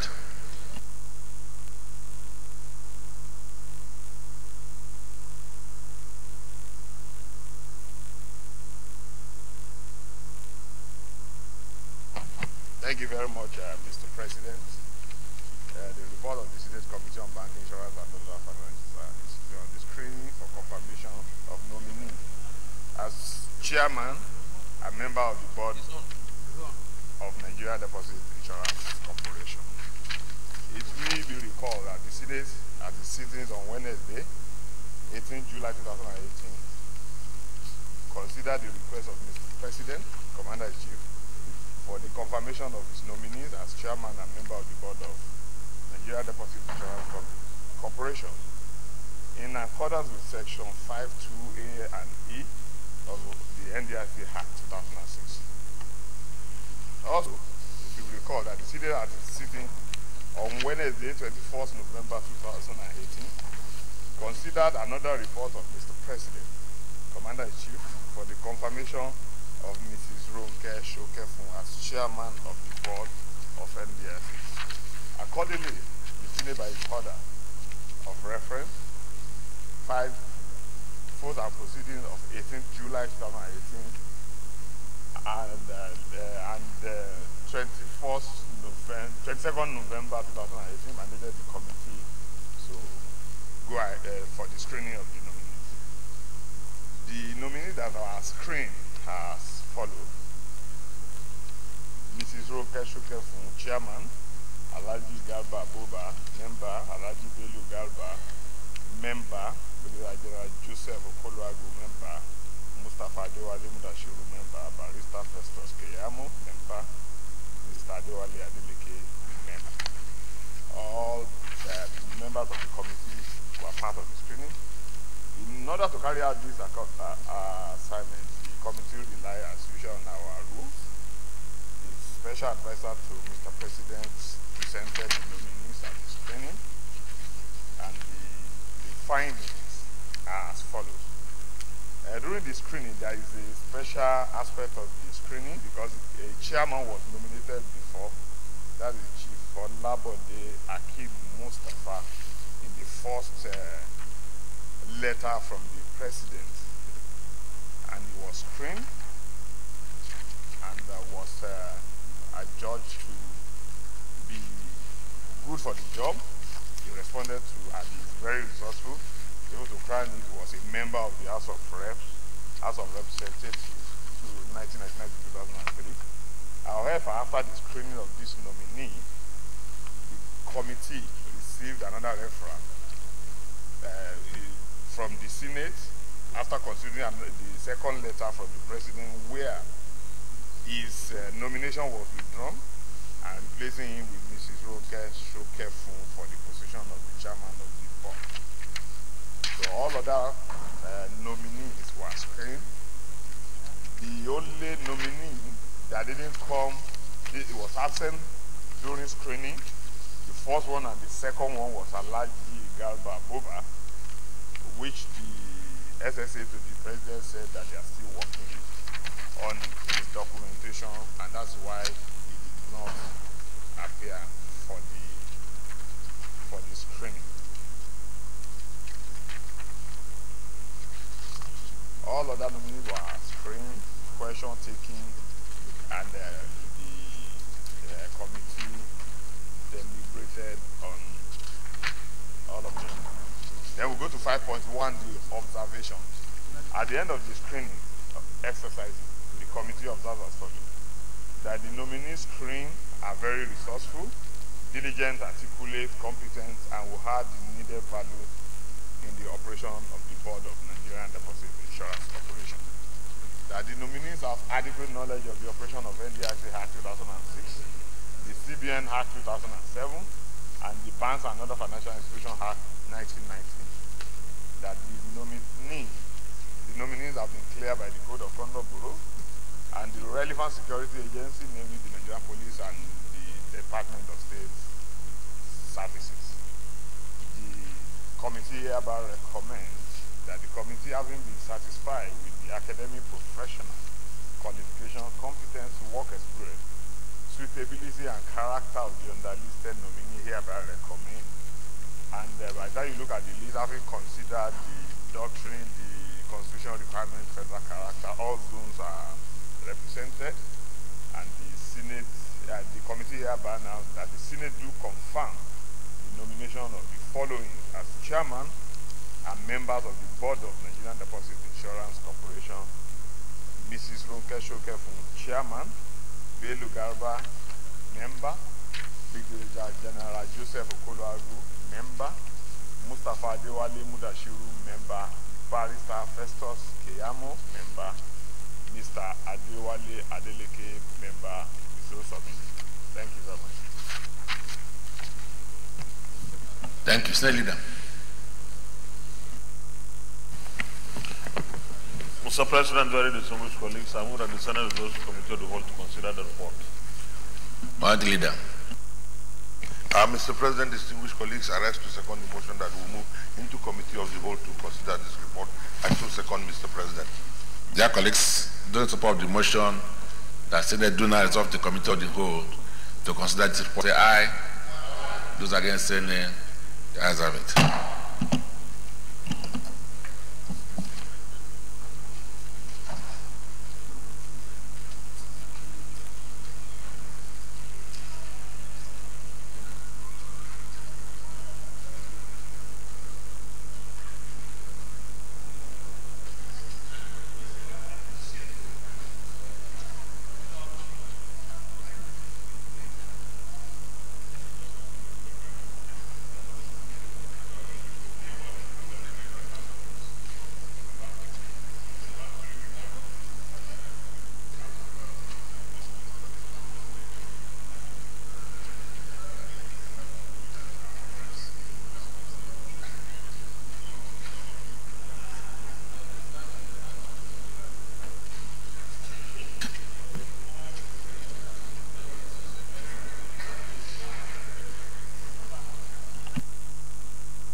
Distinguished colleagues, in the absence of any comment, to go straight to put in the questions. Will the Senate approve the nomination of Mrs. Ronke Shokefun as chairman of the Board of Nigerian Deposit Insurance Corporation, NDIC? Those in favor say aye. Those against say nay. The ayes have it.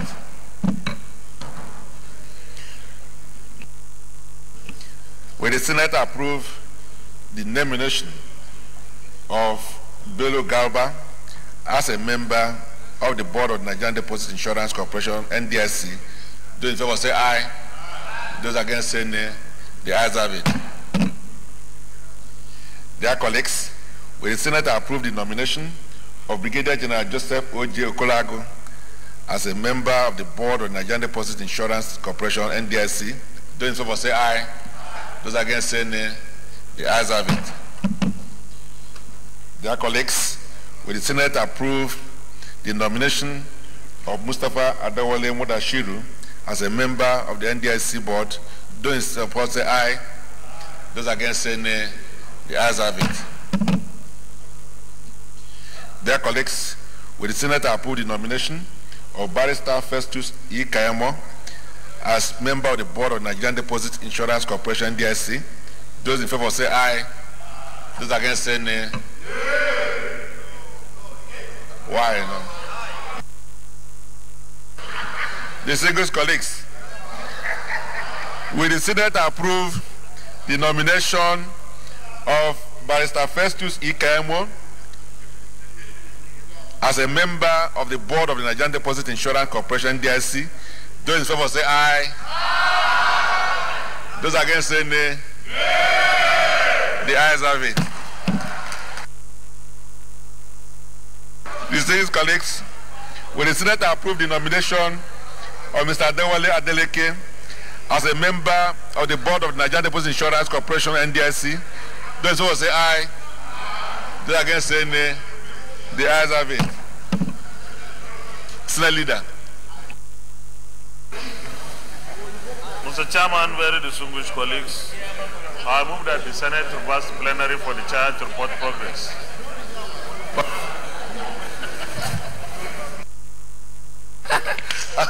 Mr. Chairman, distinguished colleagues, I rise to second the motion that the Senate do go back to plenary to report progress as a second. This is colleagues support that chair now report progress. Say aye. Don't against say nay. The ayes have it.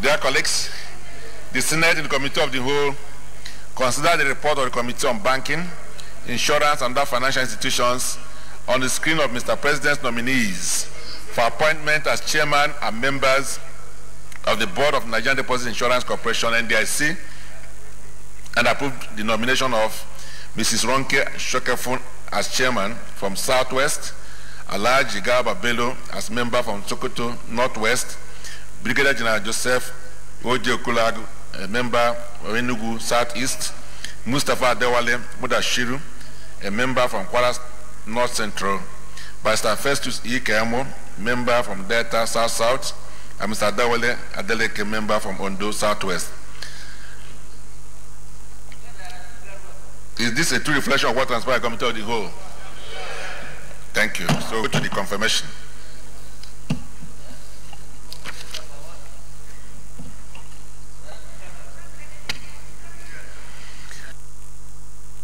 Will the Senate confirm the nomination of Mrs. Ronke Shokefun as chairman of the board of the Nigerian Deposit Insurance Corporation, NDIC?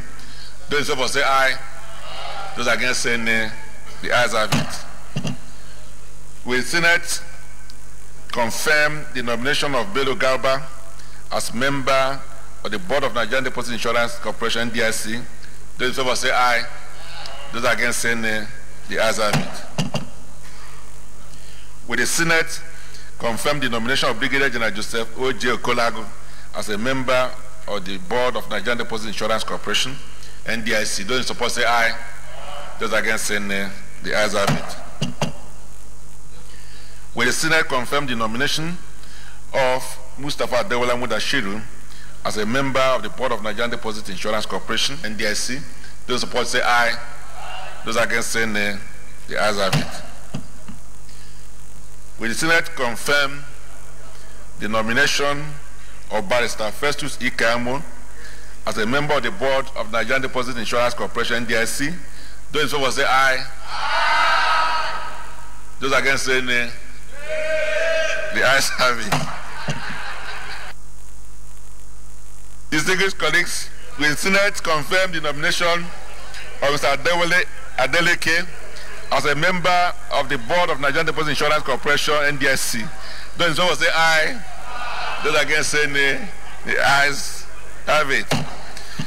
Very distinguished colleagues, the nomination of Mrs. Ronke Shokefon as chairman, Bello Garba as member, Brigadier General Joseph O.J. Okalaga as member, Mustafa Adewola Mudashiru as member, Festus Kiamu as member, and Adewale N.W. Adeka as member are hereby confirmed as chairman and members of the board of Nigerian Deposit Insurance Corporation, NDIC. Well, on behalf, I would like to congratulate these nominees whose nominations have now been confirmed by the Senate. And because this is going to be a very serious regulatory agency, I believe that they should take their job seriously, because part of our problem as a country is our ability to regulate the system. So I think that enforcement agencies and regulatory agencies must be up to their game to ensure that people do the correct thing and do those things for which those regulatory agencies are supposed to be oversighting. So I do hope that these very responsible Nigerians will live up to the expectations of this Senate, which have informed their desire and decision to confirm the appointments. So once more, we say congratulations to them and wish them good luck as they serve our fatherland. Senate Leader. Mr. President, very respected colleagues, the fourth order of the day is the presentation and consideration of the report of the Committee on Establishment and Public Service Matters on the Southeast Development Commission Establishment, etc. Bill 2018. Distinguished senators will recall that the report of the committee was laid on Tuesday, the 30th of January, 2018. Mr. President, we wish to invite very distinguished Senator Emmanuel Polka, Chairman of the committee, to move the motion for the presentation and consideration of the report. Senator Polka, I hope you'll be able to summarize this big report. Mr. President, sir, I rise to move that the Senate will receive the report of the Committee on Establishment and Public Service on... Consider. Your microphone. To consider.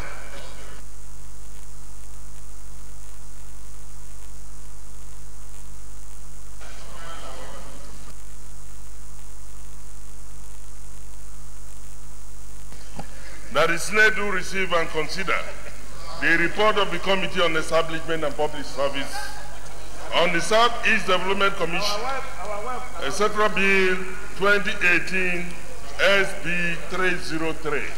I so move, Mr. President. Senator Solomon.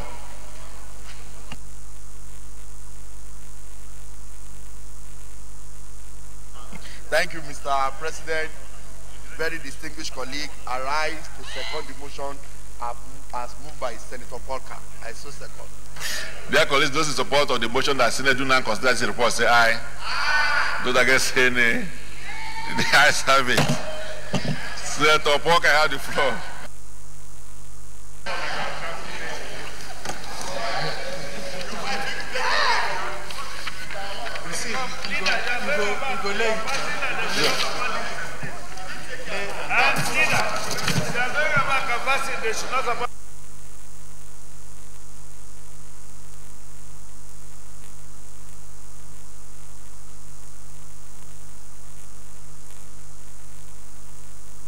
You know, we did for him. Mr. President, dear colleagues, report of the Senate Committee on Establishment and Public Service on a bill for an act to establish the Southeast Development Commission and for other matters connected thereto, SB 303. Preamble. The Southeast Development Commission, etc. bill was sponsored by distinguished Senator Samuel Anyanwu, The bill was read the first time on Wednesday, 22nd June 2016. The Senate at its plenary on 7th June referred the bill to the Committee of Establishment and Public Service for further legislative action. Objective of the bill. The objective of the bill, in our view, are as follows. The bill seeks to establish a commission to be saddled with the responsibility of managing and administering funds received from the Federation account for the purpose of reinvigorating and harnessing the commercial potential as well as the overall socio-economic development of the Southeast Zone. Secondly, it seeks to establish a development aimed at reconstructing. Sorry, point of order, Chief Whip. Mr. President, my dear colleagues, I rise with great pain to call our attention to Order 56 pertaining to the behavior of senators in the Senate. Order 56, subsection 9 says, when a senator is speaking, no senator may converse aloud or make any noise or disturbance to interrupt him. Order 10 says, during a sitting, all senators shall be silent or shall confer only in undertones, including those who used to be governors. All right, the order is sustained. Please, let us conduct ourselves in a more dignified manner, please.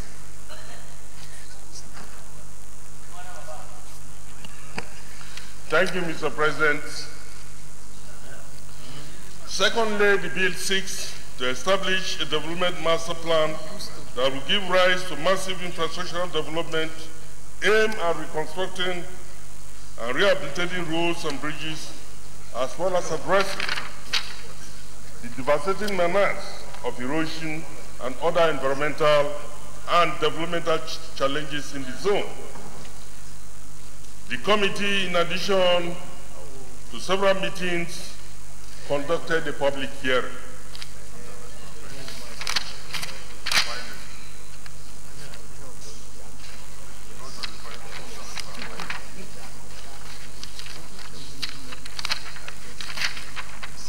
Mr. President, the Senate President, in declaring this public hearing open, did emphasize that the Southeast Development Commission bill is aimed at developing the commercial potentials of the Southeast and to have an enhanced infrastructural development in the region.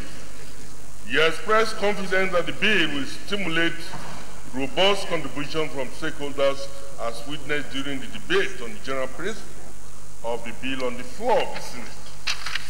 Mr. President, let me just go straight to observation and findings.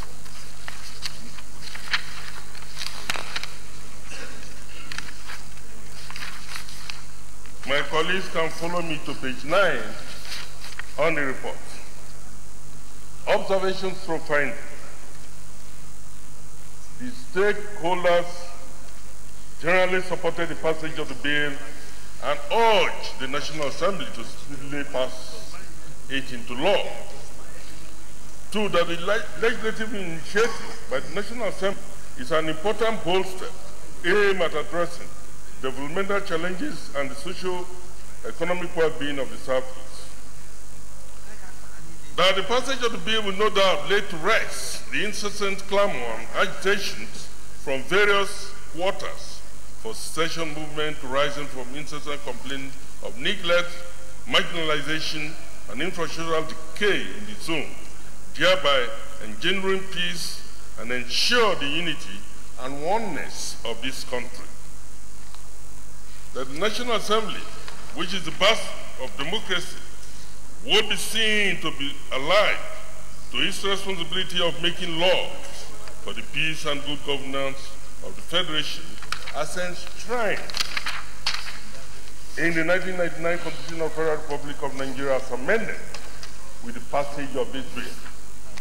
Mr. President, dear colleagues, it is on this note that the Senate Committee on Establishment and Public Service, to which this bill was referred to, having carefully considered same, recommends as follows: that the Senate do consider and pass the Southeast Development Commission Establishment, etc. Bill 2017 as amended. I so move, Mr. President. In conclusion, I wish to use this opportunity to thank the President of the Senate and our distinguished colleagues for the opportunity to serve in the capacity, and to humbly request that every person seated here should do us a favor to pass this bill speedily. I so move, Mr. President. Mr. Leader.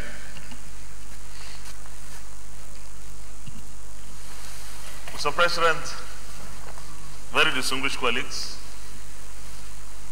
Mr. President, I'm so pleased, and let me commend the committee for producing a very beautiful report. I'm pleased that this bill has been returned to us in a very good report. Mr. President, since the administration of the APC started in 2015, our desire has been to give the Southeast that lift to the next level. Amen. Today, yes, today, the second Niger bridge, Mr. President, today, the second Niger bridge is about 50% completion.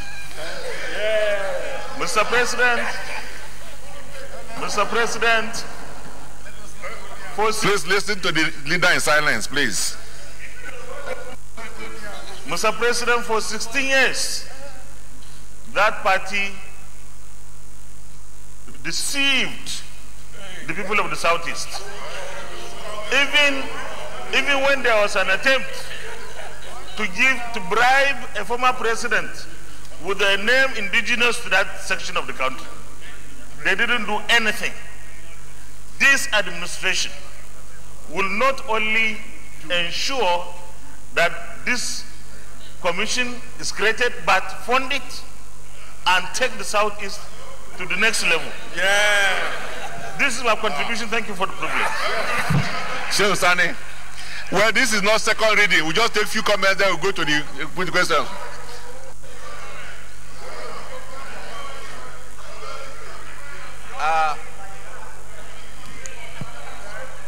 Sheikh Sani. We'll take Sheikh Sani, take Chief Whip and Sabi, and well,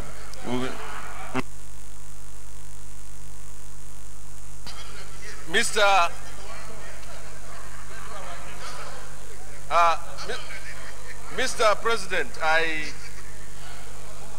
must commend the authors of this bill and the painstaking effort of those who invested so much time and energy to see to its fruition. And based on what the leader says, I think the next level is for the leader to ensure the president signed this bill. And that now became a reality. Mr. President, this bill will formally bring to an end the decades of reality and perception of marginalization of the northeastern part of Nigeria, southeastern part of Nigeria. And it is of gratitude that senators from the southeast have in the last few years been able to support the establishment of the Northeastern Development Commission. The setting up of this commission in the Southeast will help address local issues and historic issues that have, for a very long time, challenged our unity, our peace, and stability as a nation. That part of the country will benefit a lot in terms of developmental contributions. And also, the other parts of Nigeria will also derive benefit from this commission in the sense that we will be well pleased that the civil war and its attendant crisis have been squarely addressed with a commission. The greatest service we can do as parliamentarians is to leave behind institutions that will outlive us as a people and as representatives. One that will for generations address the problems of the past and also address the problems of the future. The 8th Senate will mark its place in history as one that has been able to establish a commission that will address the problems, the crises, and the challenges that have occasionally destabilized this country and also question our unity as a people. I 100% align myself with this bill, and hopefully that in the next few weeks the President will accent to it. Thank you very much. Chief Whip. Thank you very much. Even if the last speaker, my good brother and friend from Kaduna Central, had not aligned himself, it would have been of no consequence because we are not at second reading. We're already just committing this report, and I want to rise to say that I totally accept this report, and I'm confident that the leader will do everything to assist the presiding officers to cooperate with the President, not only on this bill, but on all bills in the best interest of this country. Thank you very much. Senator Binta. Thank you, Mr. President, distinguished colleagues. My name is Binta Masi Garba, Adamawa North Senatorial Zone. In as much as I am in total support of this establishment of this commission, I just want to draw the attention when we go into the clause by clause to consider the bill that has been passed and assented through by the President on the Northeast Development Commission, that it has a life span. So whatever we are going to do in other commissions, we should take into cognizance that the Northeast Development Commissions that we pass has a lifespan, and it has to follow pari passu. Put it against that there are other regions that are coming with a similar commission, so that what we do, we have a same lifespan, not for us now to do one assented to and another one with the differentials in my lifespan. I think that is the notice and the information I want to, but I think I concord with the establishment of the Southeast Development Commission. Senator Sabi. Yeah. Thank you very much, Mr. President, distinguished colleagues. Aliu Sabi Abdullahi. Mine is a very short one, and that is to say that if you look at the report, which is very beautifully crafted, there are one or 2 points we must take note of when we come to look at the clause by clause, component of the bill. And this is to say that this commission should be seen as an opportunity to tap from that very veritable technical skills and knowledge that the Southeasterners are very well known for. And I think in the report that was properly captured. And to say that we should begin to use this to position the hub or the clusters of industrial and technological activities in a manner that at the end of the day we should begin to talk about something in the mold of the Silicon Valley by saying perhaps, is it Abba Valley, with due respect to whatever is on ground. So that at the end of the day, the commission is coming in. If at the end of the day it's going to have a lifespan, let it have a lifespan that at the end, it is giving back to something that can be used to launch this country into great technological heights. I therefore concur with all the things that I've just said. Third leader. Mr. President, very distinguished colleagues, I move that the Senate resolves into committee of the whole to consider the report clause by clause. Mr. President, distinguished colleagues, I rise to second the motion that the Senate moves into committee of the whole to consider this report clause by clause. I so second. Dear colleagues, in support of the motion that Senate do now move to the committee of the whole to consider the report clause by clause, say aye. Those against say nay. The ayes have it.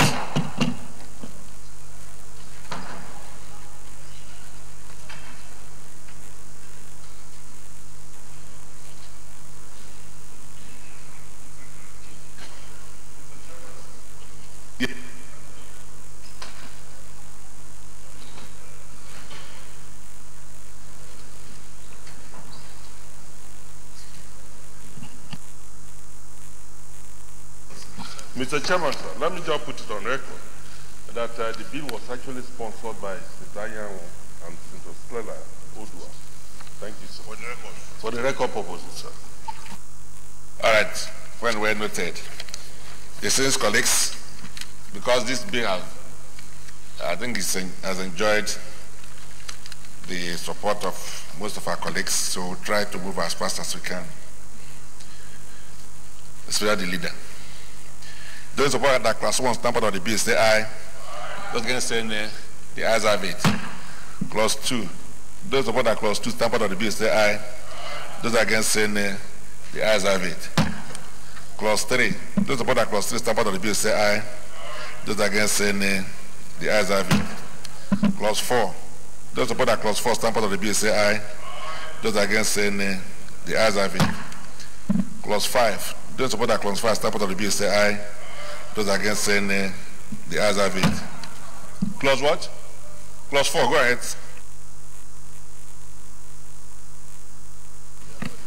Clause 4 is what distinguished Senator Binta spoke about, where it said the President is subject to the approval of the National Assembly, wind up the Commission after the completion of his mandate. There should be a time limit, just like we did for the Northeast. This one is too open-ended, and it may be there forever. It's page 2. Clause 4. I think the 10 years that was there initially should be retained. Clause 4, page 2. Oh, that is 1.4, sorry. Clause 1.4, page 2. That the President is subject to the approval of the National Assembly, wind up the Commission. I am saying that what was there initially, the President may subject to the approval of the National Assembly, wind up the Commission after 10 years. So there should be that time limit, sir.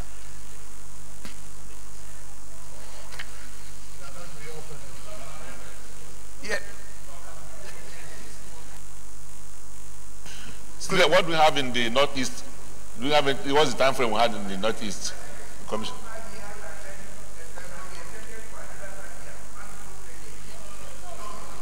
Yes, Kabir. Your Excellency, if you look at the left-hand side, already we have 10 years there. So the only thing is just to replicate it on the right-hand side. Yeah. Yeah, to retain it. Let's retain the original one. Yeah, we retain the original one.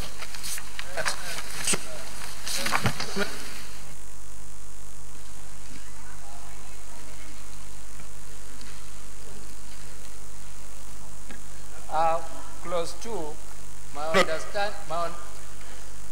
page 2. Okay.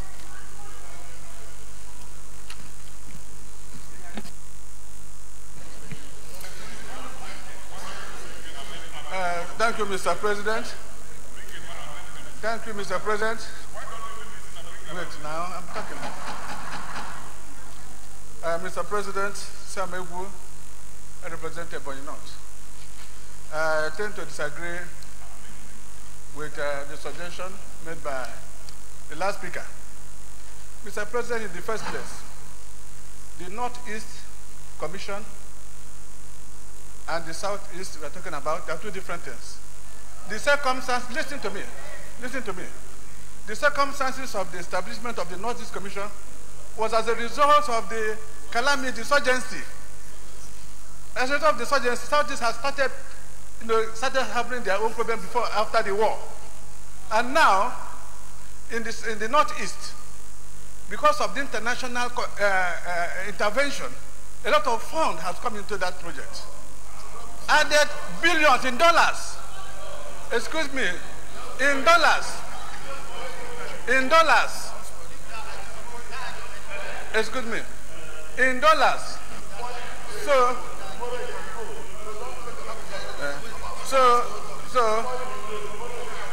Okay.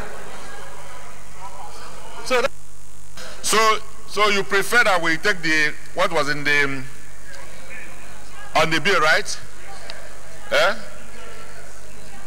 You've made your point. All right, go ahead. So I think we have to be very careful with the words that we used. They said after 10 years. That's what is inside now. It's after 10 years, sir.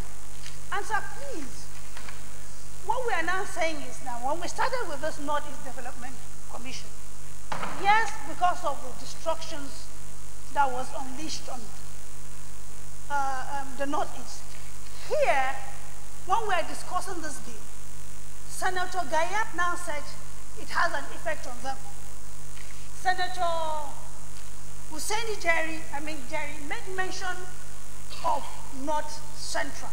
Now, if we're now going to look at the 6 geopolitical zones, which obviously the South has been taken care of through the NDDC, what we are saying, sir, let's have this thing indirect, so that once if this 10 years elapses and we now know that, yes, we have seen the developmental impact, then obviously we can now sit and re-amend. But when we do Northeast and the Southeast now comes with a different motion and all this, and obviously we will not have cohesion. What I'm saying, it should be within 10 years, sir. Within 10 years.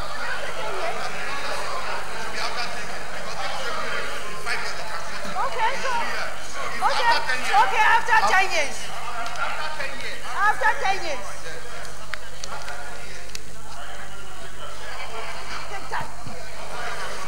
So after 10 years.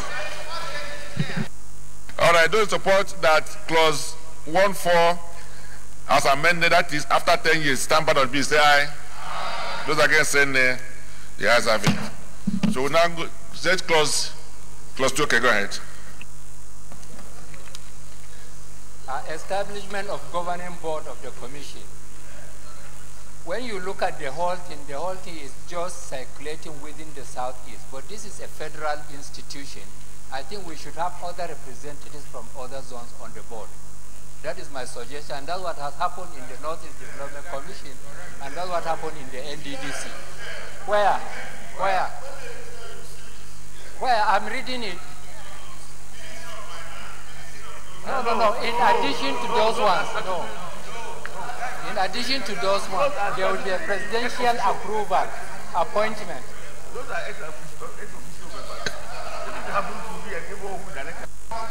Okay, I think, Mr. Chairman, distinguished colleagues, when we consider that of the Northeast, it was very obvious, and even that of the NDDC, we have to have one person from the other geopolitical zones, one person on the board. This is because at the end of the day, what we are doing is, even though it's in the Southeast, our understanding is that everybody who is a Nigerian stands to benefit. Because if I find myself in the Southeast, of course, whatever beneficial thing is there is a federal institution. So I think this will give credence to what is happening. So I think that should be...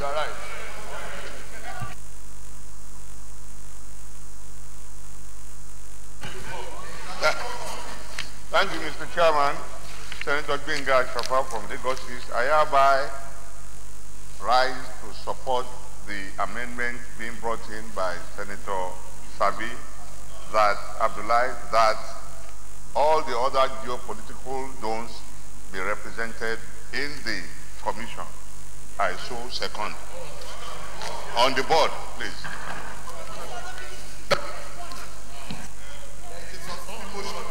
No, they will be there. They will be there. Yes. Good. Mr. Chairman, I want to say that with due respect to my colleagues, Sabi, it's not so in Niger Delta Development Commission. All the zones are not represented. What happens is that the president nominates persons, maybe 2-3 persons, to represent different interests in the board. Not that every zone is represented. So that is not the right position in NDDC. The president can nominate maybe 2 persons or 3 persons to represent certain interests. That is the position.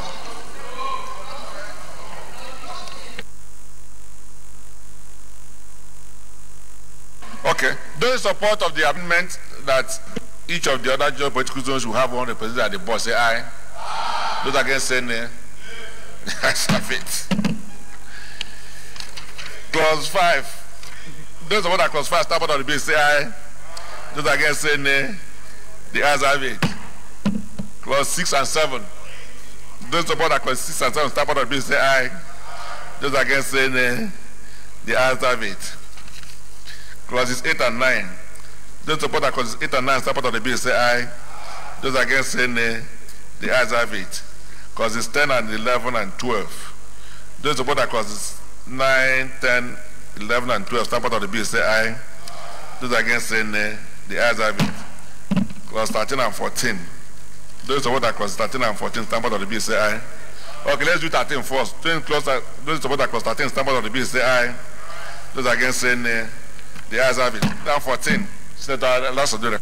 Thank you, sir. My name is Tayo Alashuadura, Ondo Central. Clause 14.2a.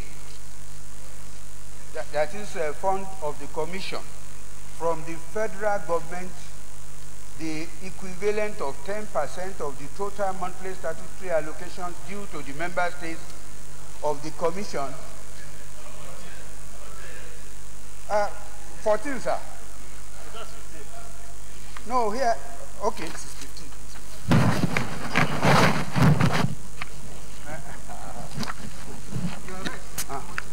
14 on the left and 15 now.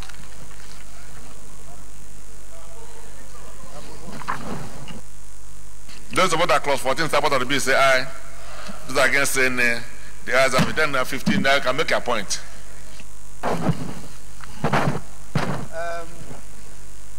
52A. From the federal government, the equivalent of 10% of the total monthly statutory allocations due to the member states of the Commission from the Federation account. This being the contribution of the federal government to the Commission. I think, first, we should try and ensure that the states will concur, number one, and then if we are deducting, if the money is to be deducted from the states, it cannot be part of the contribution of the federal government. Cannot be, because the monies originally will belong to the states.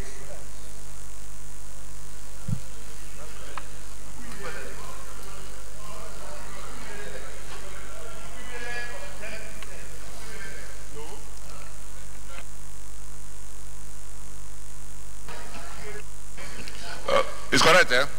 This is collegial support that clause 15 start out of the bill, say aye. Those against, say nay. The ayes have it. He said equivalent. 15.2 be okay. 25%, 15.2b, 25% of monies due to member states of the Commission from the Ecological Fund. There is no equivalent because it is only the federal government. Wait now, let me express my own. Sir, yes, it's different. This one is 25% of monies due to member states of the Commission from the Ecological Fund. The Ecological Fund is to be administered by the federal government. Nobody says this is how much belongs to Ondo State and this is how much that belongs to Enugu State. So you cannot now say 25% of what is due to them when there is nothing due to anybody until allocation is made. Can be a reasonable amount. Mr. President, this very distinguished colleague, and I want to say that I have been following with rapt attention the content of this bill, and I want to say that this bill is tailored along the line of the Northeast Development Commission, and all that has been raised in terms of funding, if we go into the Northeast Development Commission, has exactly a resemblance of what is contained in that document. I'm coming, smart. The issue of 10%, by the definition, is equivalent. The 25% ecological fund, we know that there is a certain fund called the ecological fund account. And what this bill tends to tell us is this: 25% of any amount at any point in time accruing to the member states. Due to, I'm coming, sir. We agree that the ecological fund is a pool account of 3% of the federal allocation. Now, when it is time for any of these member states to benefit, and we all know that one of the regions that is ecologically challenged is the southeast area. So any member state that have applied for this ecological fund, 25% of whatever you applied to must go to the commission. Must go to the commission. That is it. Yes? They will, they must. Oh.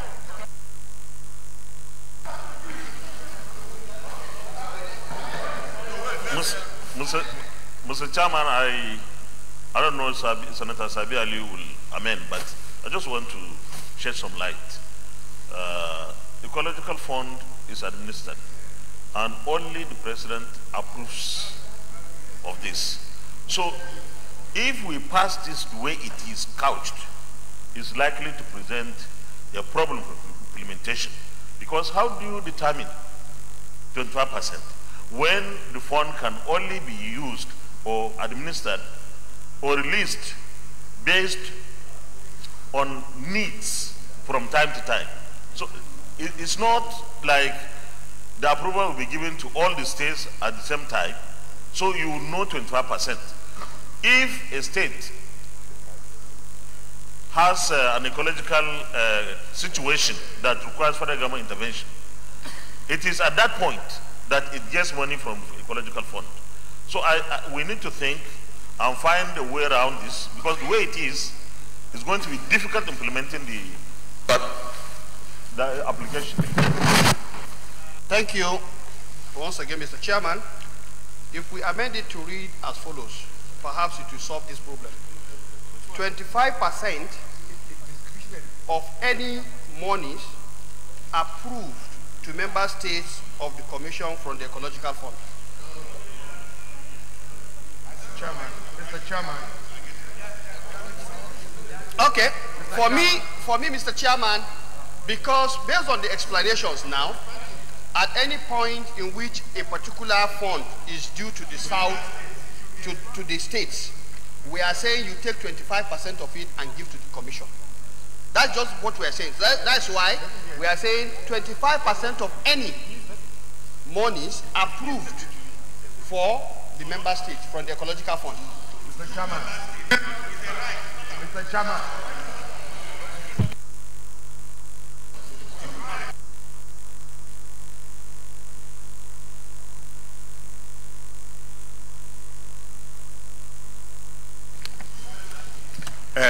Mr. Chairman and my distinguished colleagues, regardless of what was contained in the previous bill, if we made a mistake then, we should not make the same mistake. Instead, we should borrow from the wisdom that some of our colleagues are lending us. Let me give an illustration. God forbid, suppose there is a crisis, ecological crisis in Anambra, and on account of that, the president decides to give a fund to address that crisis in Anambra. You now say, don't give everything to Anambra, regardless of that urgent crisis. First, take 25% and give to the commission, who may now decide not to spend everything in Anambra. That must not be the intention of where we are trying to do. I think, as the leader says, we must tread very carefully in couching the language of this section. My suggestion is we should be expunged, quite frankly. If we made a mistake in the Northeast, we should correct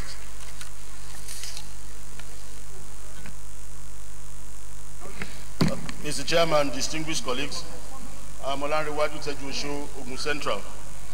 First of all, we should ask ourselves, what is the procedure for accessing the ecological fund?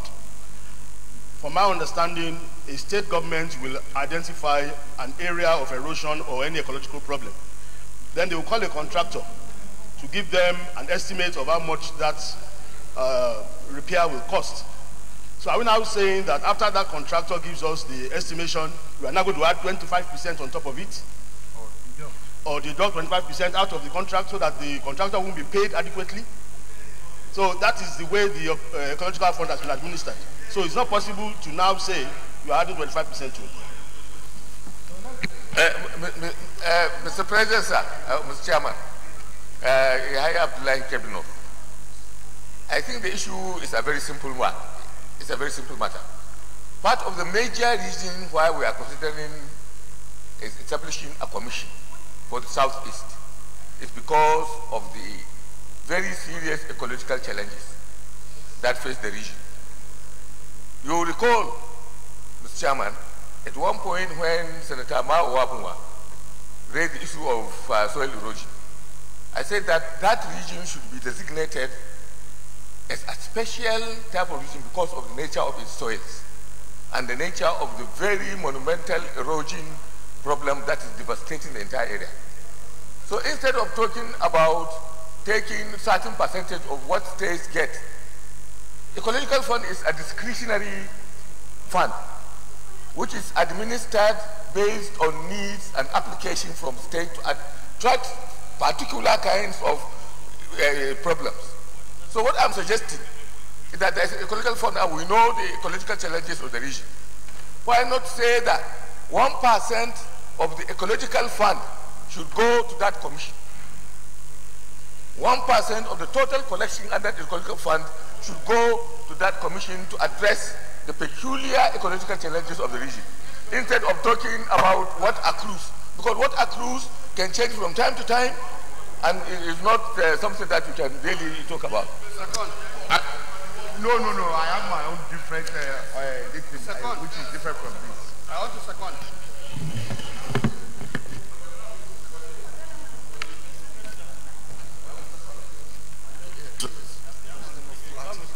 Put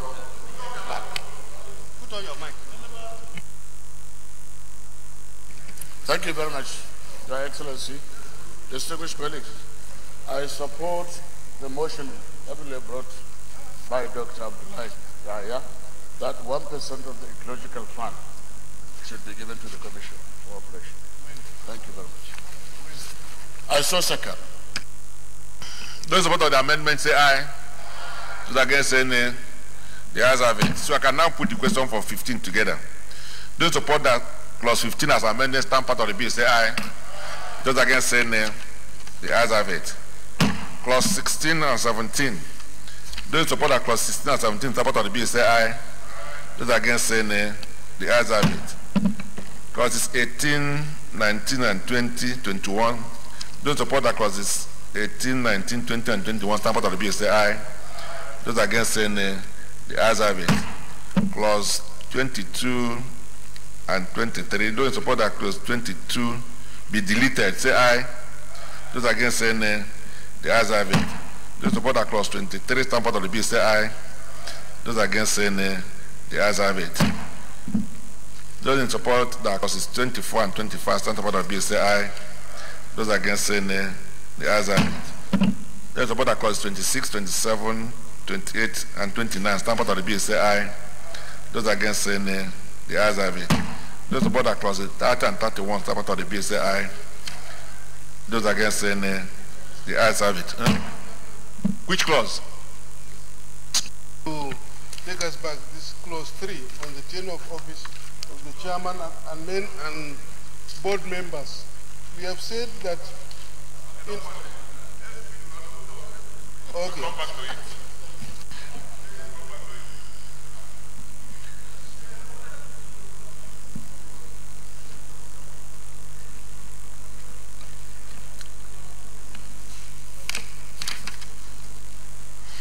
Those support that the clause that the schedule stand part of the bill say aye. Those against say nay. The ayes have it. Those support that the explanatory memorandum, the short title at 31 and page 19, stand part of the bill say aye. Those against say nay. The ayes have it. Before I put the question on the long title, let's see what there is. Mr. Chairman, my name is Joshua Lidani. Regarding the tenure of office clause 3, tenure of office, it says a member of the board shall hold office for a term of 4 years. And then we said the office of the chairman of the commission shall rotate among the member states of the commission in the following order. And then we said if the chairman can serve for only 4 years, and then we have 5 states, it means only 2 states or 2.5 states will benefit from having a chairman. Because if there is no problem then, no, after 5 states, it means we have the tenure of the commission is 10 years. You can have only 2 chairmen. No, it means the states, only Abia and Anambra states will have a chairman. The other states will not have any chairman. Yes, they will not have a chairman. Distinguished colleagues, those support that the long title stand part of the bill say aye. Those against say nay. There is a state leader. Get one. Chairman, very distinguished colleagues, I move that the Senate reverse to plenary for the charge report progress. Minority. Minority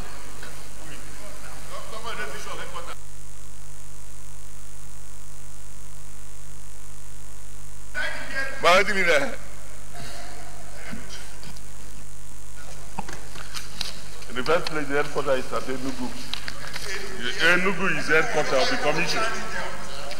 After that, I second the motion, ably moved by the leader. So second, Mr. President. Their colleagues don't support that chair report progress. Say aye. Those against say nay. The ayes have it.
Distinguished colleagues,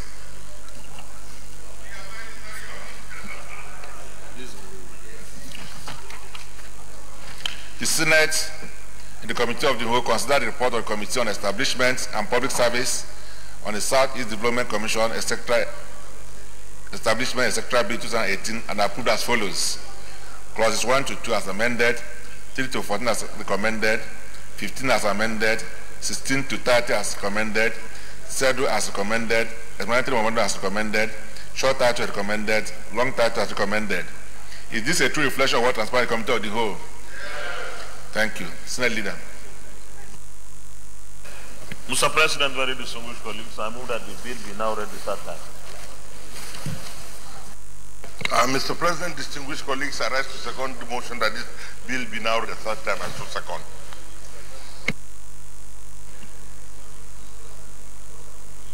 Dear colleagues, don't support that this bill be read third time. Say aye. Those against saying nay. The ayes have it. Lack of Senate.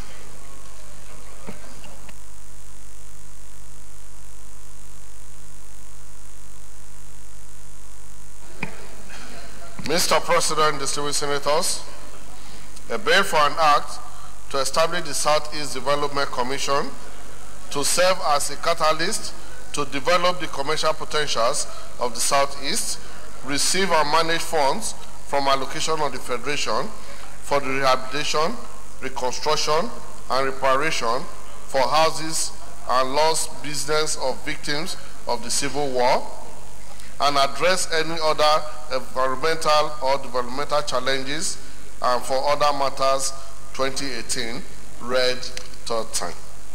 Distinguished colleagues, a bill for an act to establish the Southeast Development Commission to serve as a catalyst to develop the commercial potential of the Southeast, receive and manage funds from allocation of the Federation for the rehabilitation, reconstruction, and reparation for houses and lost businesses of victims of the Civil War, and address any other environmental or developmental challenges for related matters, third reading taken and passed. Well, distinguished colleagues, let me thank each and every one of us today. I think this is one of these days we should be proud of ourselves as senators of the Federal Republic of Nigeria. Every morning we pray that God should give us the grace to do only those things that promote the peace and unity of this country. I believe that we have shown today that we are committed to the unity of this country. It is this unity that ensures that we all have faith in our country, Nigeria. And this faith will help us to pursue peace and progress. So once more, I'd like to thank all of us for this commitment to the unity of Nigeria and for our commitment to the progress of all parts of Nigeria. May God bless Nigeria. State Leader. Mr. President, very respected colleagues, last one. The fifth order of the day is the second reading of the nuclear order, please, order! Nuclear Safety, Security and Safeguards Repeal and Enactment Bill 2018. The civil senators will recall that the bill was read the first time on Wednesday, the 18th of July 2018.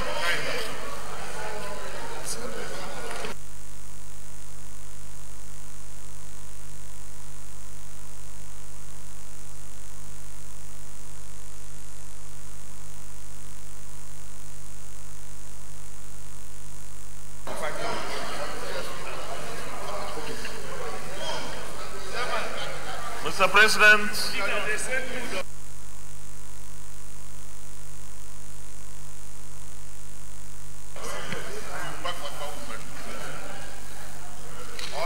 I can see that the mood in the chamber has suddenly changed because of our Southeast colleagues want to go and start celebrating the victory.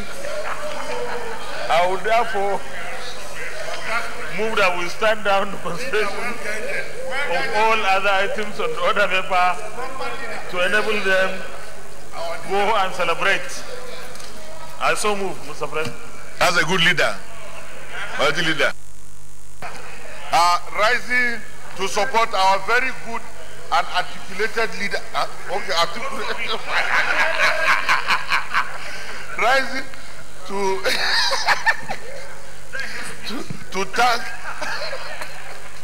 thank our articulate and articulated leader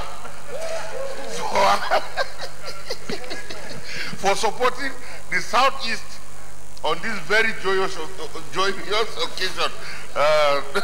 Mr. President, distinguished colleagues, I rise to second the motion that will stand down all items on the order paper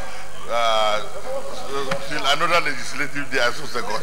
Distinguished colleagues, those in support, I will stand down the remaining items to another legislative day. Say aye. Those against say nay. The ayes have it. Still leader. Mr. President, very distinguished colleagues, having concluded today's proceedings on the order paper, I hereby move that we stand down. We adjourn till tomorrow, Thursday, the 13th day of December 2018 at 10 a.m. prompt. I so move. Mr. President, distinguished colleagues, I rise to second the motion that this Senate do stand adjourned to Thursday, 13th day of December 2018. I so second. Dear colleagues, those support that Senate do not adjourn to tomorrow, Thursday, the 13th day of December 2018 at 10 a.m. prompt. Say aye. Those against say nay. The ayes have it. Senate is accordingly adjourned.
Thank you for being part of today's plenary. You must agree with me that it has been a purposeful and, of course, a rewarding deliberations by the senators of the Federal Republic of Nigeria. It's on this note we want to especially thank you. We hope you'll be with us same time when we come your way. Until we'll go, remember that government is not alien over us.